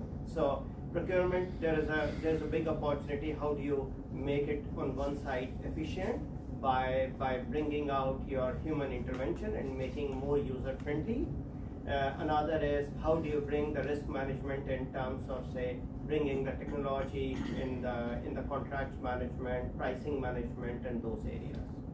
Another aspect is the manufacturing, and this is where I partner with the business operations team. Is like, where do you need digitalization? And it was mentioned earlier in the session that it starts from the business. So digital transformation means, to me, what enables or helps you to achieve your business strategy. It's not the other way around. I still remember when I was a student, professor mentioned about how a very tech-obsessed CTO becomes a CEO for a manufacturing company, and how it can go wrong. That doesn't mean that CTOs are not good, but it's about digitalization is not a strategy itself. It comes from the business and the business strategy, and when you go to the plant locations, it's not about, oh, I saw a very good tool, digital twin, and we want to deploy it. It's about what's problem that you want to solve. Do you want to make it more efficient? Do you want to automate it from manual to automation?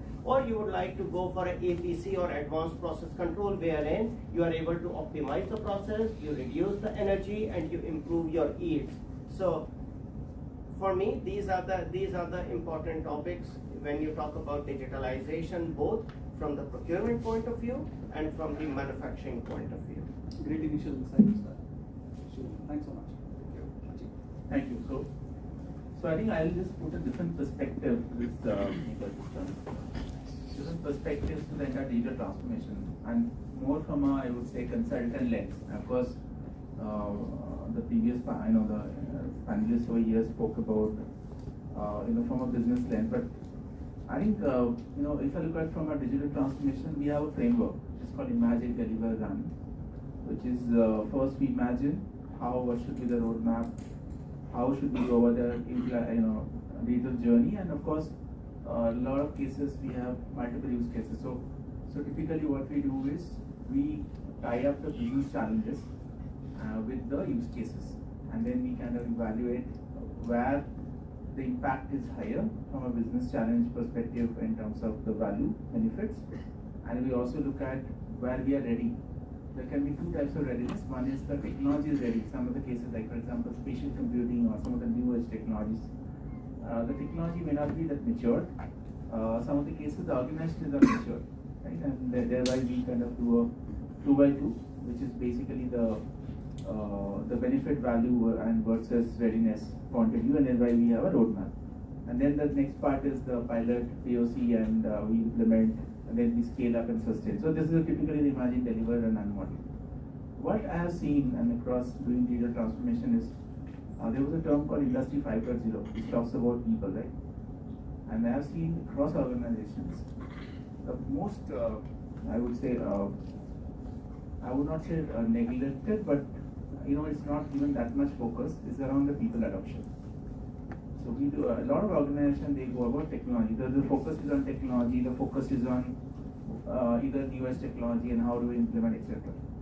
But I've seen organizations, and that is where I have also driven programs, which is around data adoption, culture, capability building. So essentially what happens is, there are two examples of organization, large conglomerate. They have implemented digital, they have implemented say 6-7 use cases or 8 use cases. Barring one or two, people have not at all adopted. It's just the technology implementation happened, a few hundred, millions of dollars have been kind of spent, and benefits are not there. So what is important is, besides the technology and of course the architecture, in terms of how scalable the architecture is, how are we looking at a platform kind of a platform-centric model versus a point solution model? Because a lot of cases people say point solution, and ये कर दिया, एक थोड़ा सा point solution बना दिया, यहाँ पे कर दिया, but it's not integrated. Clients have come back to us say that मेरे पास 20 solution है, but I don't have a uniform view. Right? That is one thing, the platform view versus point solution. The second is, my people they are not ready to adopt. They don't appreciate that is the technology going to change their life. For example, we did a project with a client, but the CEO said that, look, we have spent X amount of crores in implementation, I'm not getting the benefits, people are not using it, and it's just a sort of a, I would say, showcase. So what we said, went to the shop floor and asked that, you know about this solution, we have heard about it, but how is it going to change my life? Is that particular use case going to change my life? One of the maintenance operator, I said, what is your motivation? Besides, of course, throughput and all those things, enhance availability. He said, I want to spend more time with my family. Can the technology help me do that? Can I solve some of the problems or the machine problems remotely so that I can spend more time? So I think what we have a concept of 𝗘𝗏, which is what's in it for me. And when we do our technology implementation, we start from the people side of things. Ultimately, people need to drive the technology. It's not the other way around.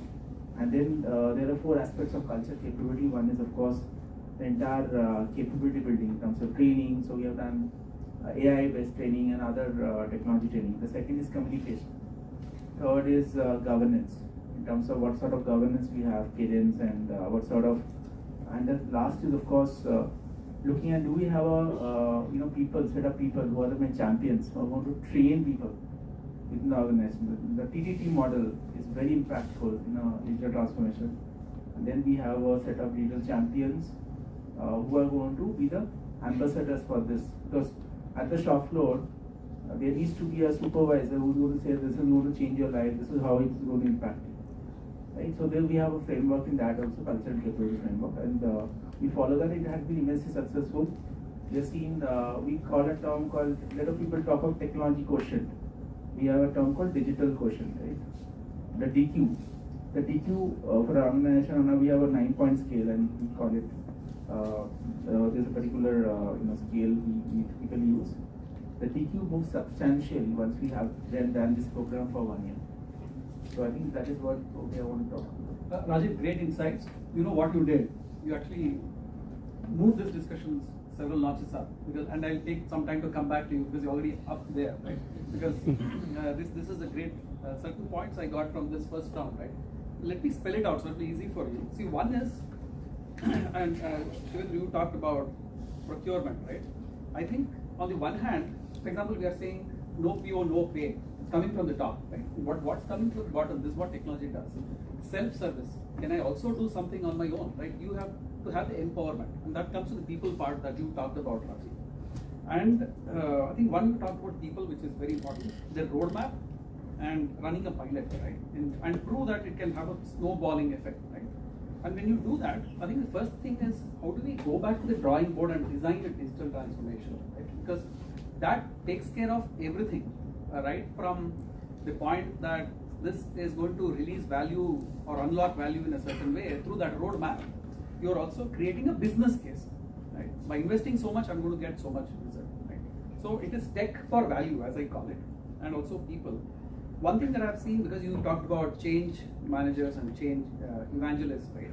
I think it's also important to have what I've seen people calling deep persona mapping, which if I make a change, are you happy about it? Are you not happy about it? Can we do this in a different way, right? In a digital transformation, from a customer experience point of view, as you said, Vijay, also from a user experience point of view. One last thing that I just want to share is my own example from consulting in Japan for this company, and you will see it when you have this Japan visit. There are a lot of vending machines, right? For example, Coca-Cola has 50% of its retail sales happening through vending machines, a deep part of their culture, right? So there is, 5 years back, there's a person with a paper and pen in his hand there are 1.4 million vending machines in Japan, right? Coca-Cola has 1.4 million vending machines. 0.1% cons off on it. That means 1,400 vending machines are gone off, right? The button is not working, the thing is not working, right? Goes street to street checking, right? But now, we have what is known as a control tower, which gives predictive insights. So it's a digital work order automation. People can find out this. I'm a field engineer. I know these are 7 points where I will have a problem. I can plan for it. My spare parts, my planning of people, all that. So we took a long way, and whatever you mentioned, Rajiv, in terms of people and challenge, right, was to create that business case in the first case, and then get leadership support and have also self-service to manage. Just one example that I want to share. Sorry, coming to the second part of the discussion, Vijay, I think we'll spend a little time. I think I know we just have maybe we have to wrap up in next 10 minutes for this and then last 5 minutes for this question and answer. The challenges that you have faced and how did you go about solving? One is already to some extent Abhijit has touched upon. What kind of projects to take? Because everybody will say make digital transformation. But the main thing will come, how do you decide what kind of project I have to take? Whatever I am speaking is out of my experience. Maybe or may not be there anything. Normally we get into say like what is my company's priority? Don't go beyond the priorities what companies have. Just for the namesake, we should not do any tech projects. For example, we did some AR/VR kind of projects which never got adopted as such. So then what we decided is, what is the company's priority? For example, we want to grow our market share from this to this and I want to do this project. So you do the project where that is there. Like for example, I want to sell Apache to the highest. Then what is the adoption problem? There I can use AR/VR. So always we try to align our digital goals with respect to business goals. That is one thing always we keep doing. Never go beyond that. That is one. And second one is the trends that are happening. In that, which trends to pick? Because you will find today you saw so many plethora of tools, techniques, all that is available. But you cannot take all at once. Then how do you choose what it is? Always we go in 2 steps. One is you try to see which is the most matured one. What is matured? Like already people are using, they are getting benefit. Put your all energy, time, money in that only. Don't go beyond that. That is the second point. So put your energy there only. And third one, it doesn't mean that we should not try any new technologies as such. For that we will make a POC, very small group of people, maybe 1 or 2, with a startup. We will take and then do it. This is the 3 things we follow. That is, align your goals with the company's goal. Digital is not separate, it is a very much of it. And get into the ROI, find out whether I will be able to get which KPI I am going to fulfill. Whether I am going to reduce the waste, whether I am going to increase the quality, or whether I am going to supply the things in time. So align with mission as well as KPIs, ROI, that is one. And startup kind of thing only we will try. This is the thing what normally we follow whenever we want to align like which kind of digital projects to take as such. So this is one what I wanted to take. I think you have hit all the nails on the head. You said KPIs, you talked about the engagement part. Absolutely great points. Thank you. Yeah. Srivastava. So yeah, he covered quite a lot, I mean comprehensively, but I would say 3 things. One is typically in organizations, the cross-functional alignment. This is where the soft skills of the people are really important, wherein you align with the people, maybe make the right sponsor, does it address your concerns, the people involved, and create a cross-functional alignment. The second thing is capital or money. At the end of the day, all ideas are good. Who is going to invest in it? And do we have a right return on investment? And sometimes you don't need to invest your own capital, and you create the other commercial models in which you say, you bring the solution, you are confident, we pay you outcome-based fee. So the capital is the another challenge wherein people are not sure and they don't want to invest money, and in the current environment, capital is getting more and more, less available. The third one is you should be having the right partner. You don't do digitalization, everything on your own. You don't have all the capabilities.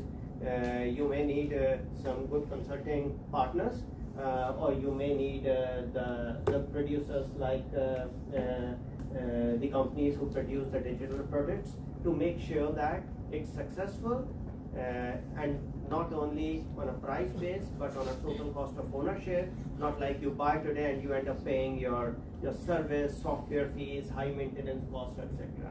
So 3 things. One is cross-functional alignment, second is the capital money, and third is you should have the right technology partner to make you successful.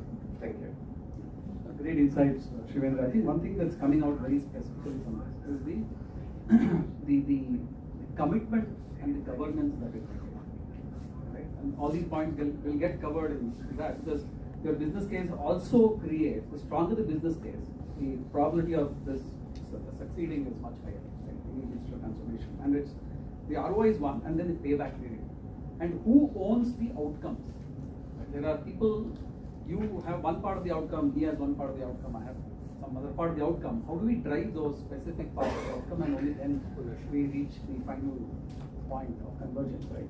So Rajiv, with that, I think we'll start concluding, right?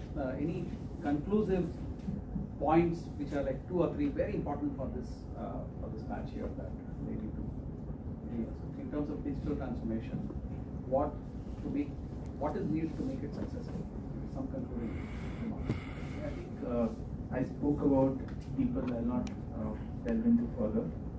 I think very important when we do that. I spoke about imagine, deliver, run. Right, the deliver part, we call it as MVP, the minimum viable product. I think lot of cases people say, okay, let me do the final product which is the best, optimized, etc. In digital transformation, there's a saying, and of course it's a cliche one, but it's important that I would say if you want to fail fast. Right? So I think that's important. So basically scale quickly, fail fast if required.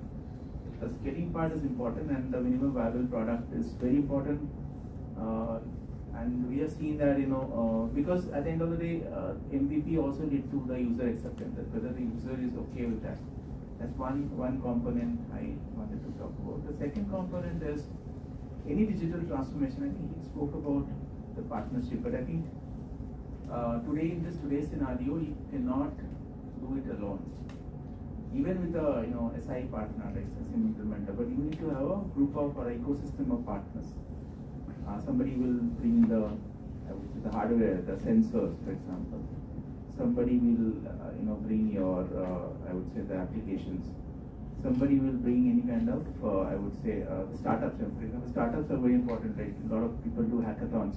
So one of our clients, as a part of digital transformation, we actually run hackathons. Because and a lot of these ideas came from institutions like the IITs and of course IIMs and other technical institutions. So running these hackathons, partnering with startups, partnership is a very important term in digital transformation, and that is how. And the partnerships can also happen in training part. Like for example, as a part of this capability building, we actually ran certification programs for our client users. They were certified, given certificates on AI, even certificates on analytics, the certificates on IoT, etc. So partnership is the second most important one. Is MVP, the second is partnerships. Third, I think is very important is sponsorship. A lot of cases, the leaders in the organization, because digital is a journey. I mean, if somebody is saying that, look, I have gone with a certain KPI, right? For example, one of the implementation we did, the CEO said there are 3 KPIs: efficiency, EBITDA, and there was safety and KPIs. We have to hit those KPIs and get some benefits out of it. A lot of cases, what happens is the benefits, they don't come very quickly. An organization, they are very impatient in terms of benefits as well as benefit delivery. So impatient. Yeah. So I think the sponsorship is going to be very important, and the leaders of the organization need to be cognizant that this is a journey which is going to take time, and of course with the right governance in place, this can be successful. Great points. Thanks a lot, Raju. Anyway, I think if you want to summarize in 2 minutes, 1 or 2 minutes, we'll finish in the next 3 points. As I say the word, that's also. One is the way we do the the digitalization is normally you start with computerization, then you will go for visualization. That is whatever you have put, then you will connect the different sensors, then you do the analysis, then prediction, then autonomous. But the thing is, in order to do all this, your process, basic process should be very strong. If you have a very unstable process and you try to digitize, finally you will end up in not digitizing as such. So the basic thing is, first point is always, whenever you want to do, study the process in detail, existing process, and refine the process before getting into the digitalization. That is the first thing.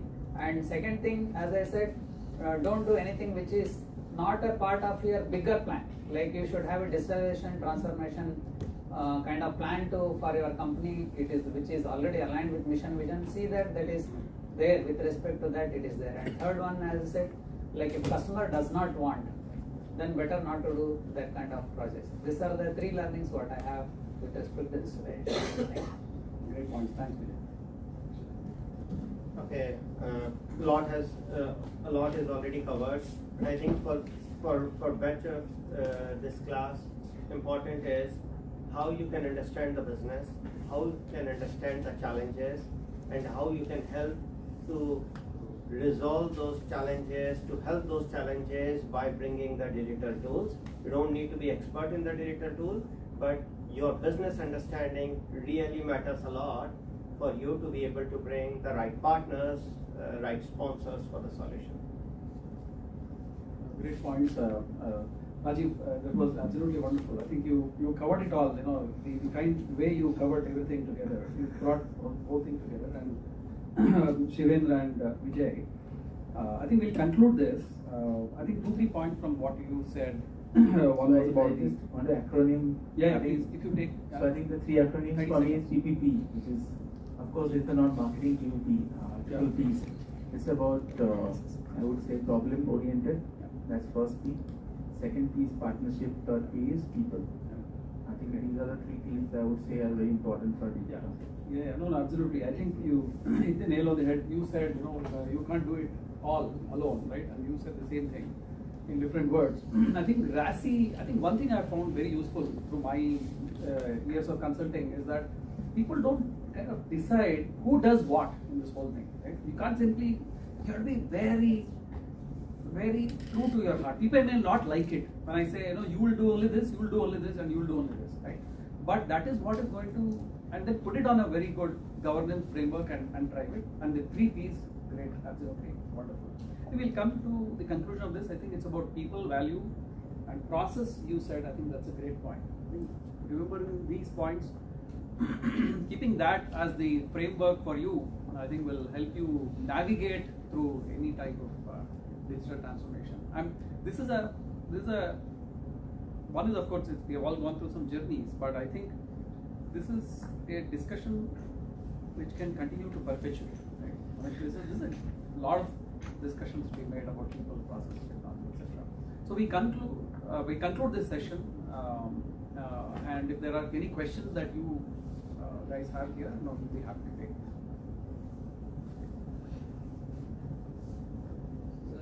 One key takeaway from this session is every company is viewing digital from the business lens. That's a good thing. But from the customer's lens, how do you see? How you want to see an integrated ecosystem? So where companies are looking at, in case of creating an integrated ecosystem, just like how Amazon has created a seamless ecosystem, or how iPhone and iOS has created. So where do companies see, or is creating an ecosystem the next step to digital transformation? So what's your thoughts on in any case, customer is at the center only. Like the business cannot survive without customer. Like for example, we spoke about the 360 degree of the customer. Like when we focus on digital project, it is the where he approaches from, where he starts. Because the customer is in center. If he is not there, nothing is there as such. So the first, when the company puts its targets, business, everything, it is along the customer only. So we design all the digital project with respect to customer in the center. Customer means not only external customer, even internal customer also. For example, the next process, whichever is there. For example, if I am doing a efficiency monitoring project for production, then we will see which are all the sections which are responsible, and with respect to his requirement, his alignment only it has to be done as such. So it is very, very necessary to see that customer is in the center, business is only supporting it as such. Yeah. Get louder. Somebody give my mic. Regarding like in blockchain or supply chain utilization, its main the brain goal is like it's not only the company which is doing it, along with its supplier and multiple layers of it, tier 1, tier 2. Like in achieving this, means because we know that different companies are in different phases. Some company may be in the 3.0, some company in 4.0, 2.0. We get to know, like in concept, it's okay. In ground level, what are the main challenges you are facing and how you are resolving that? Like I like to know on ground levels what is actually happening.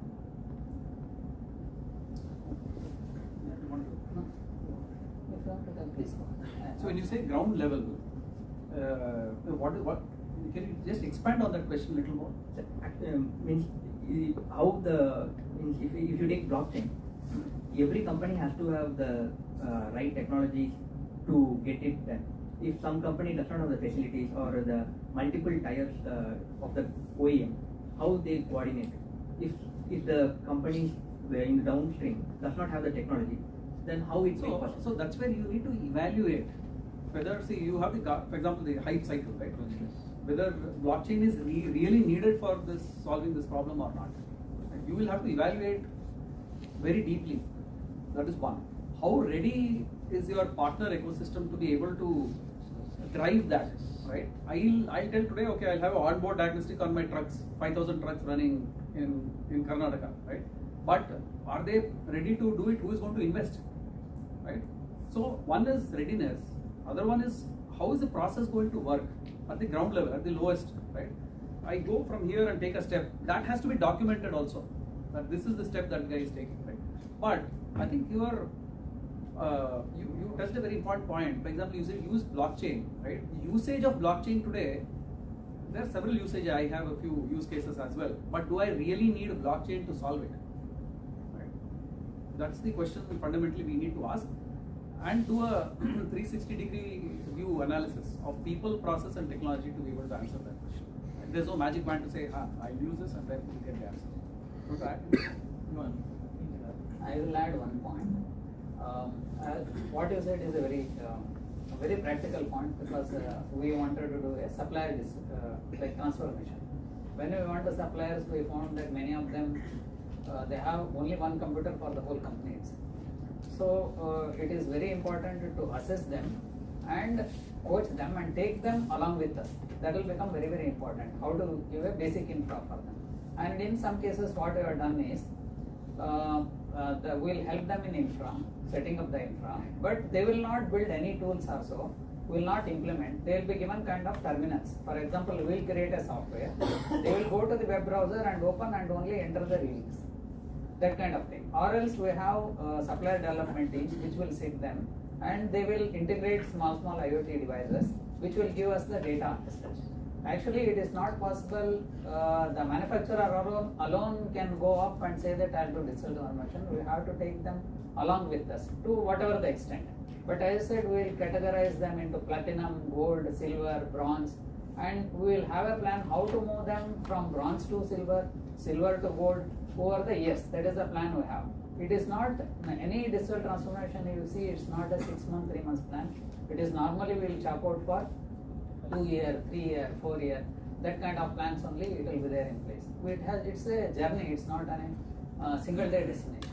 And if it is a very large complex which you alone as a company cannot influence, sometimes you need government policies, sometimes you may partner multiple companies to build up the ecosystem and uplift it, because you as a single company may not have the influence to say, I will digitalize everything, right, to bring those transparency. So these are more complex, but these are the ways people are able to build on it. I think, Professor, showing the, asking me to crack the whip. I think we'll as I know this is a discussion that can go on forever. We are available here for discussions, post this session also, right?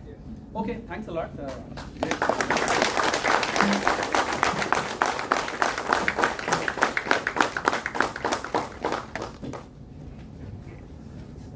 I must say the discussion was very insightful. My sincere thanks to Mr. Prashanth 𝗵𝗵 for so eloquently moderating today's session, and to our distinguished panelists, Mr. Ojha, Mr. Vijay, and Mr. Maitra, for generously sharing your insights and experiences.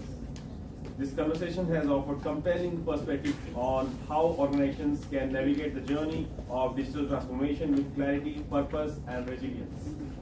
From strategic alignment and change management to governance, frameworks, and data-driven decision-making, the discussion illuminated the key pillars of a successful transformation. You have reminded us that digital transformation is not just about adopting technology, it's about redefining vision, empowering people, and embedding governance that ensures sustainability and trust.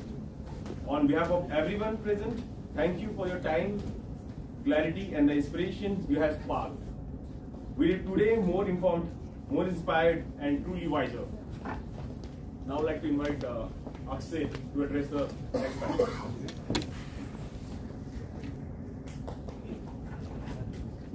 Thank you, Amit.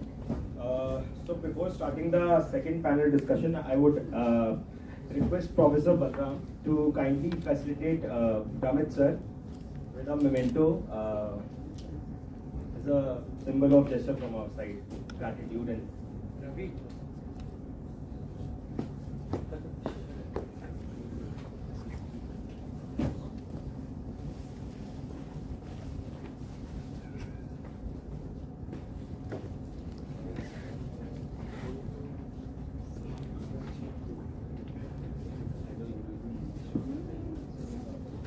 One is here.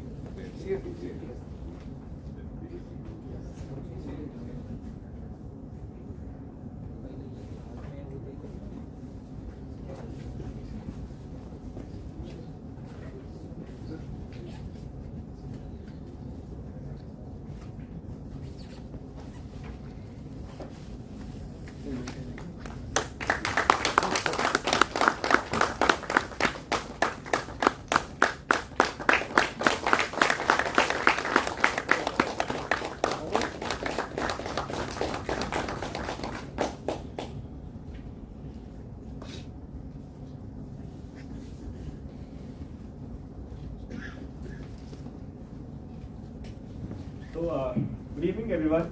My name is 𝗓𝗏 and it's my pleasure to welcome you all to panel discussion 2, Strengthening India's Supply Chain and Operations, a topic that lies at the heart of the country's evolving manufacturing landscape. We are honored to be joined by a stellar lineup of leaders who are driving innovation, agility, and excellence across global supply chains. We have Mr. 𝗵𝗏𝗠 𝗠𝗃𝗄𝗅, Director at CNH Industrial, a proud alumnus of PGPEX-VLM IIM Calcutta, a seasoned operations leader shaping strategic sourcing and manufacturing resilience. We have Mr. Ramit Mahajan, Head of Customer Experience, EMEA and Head of Supply Chain India at Henkel, a transformational expert advancing supply chain innovation across regions. We have Ms. Rajni Gupta, Country Head at Agusto India, known for her commitment to sustainability, operational excellence, and inclusive leadership. We have Mr. Prashanth 𝗵𝗲 Vice President at Genpact, a proud alumnus of PGPEX-VLM IIM Calcutta, a champion of digital transformation and scalable supply chain growth. And steering this vital discussion is Professor 𝗵𝗏 from IIM Calcutta, a highly respected academic and thought leader in supply chain and operations. Professor 𝗵𝗏, may I kindly invite you and lead this much awaited discussion. The stage is yours. Thank you.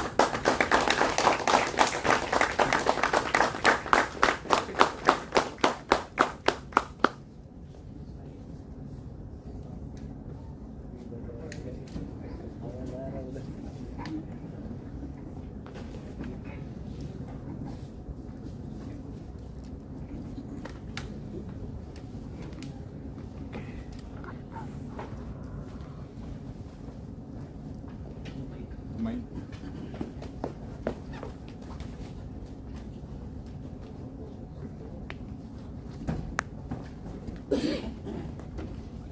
What is our finish time? 5 o'clock, is it? 5.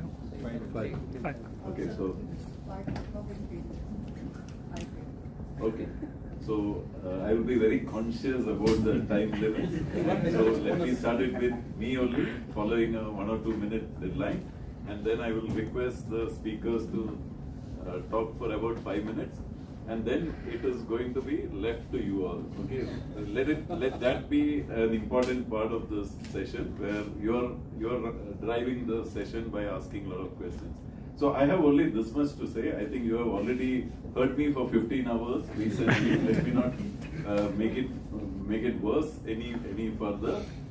So on May 10th, what I wish to say here is, I was very happy on May 10th when I saw from a back end quite some manufacturing aspects of India suddenly on the front end.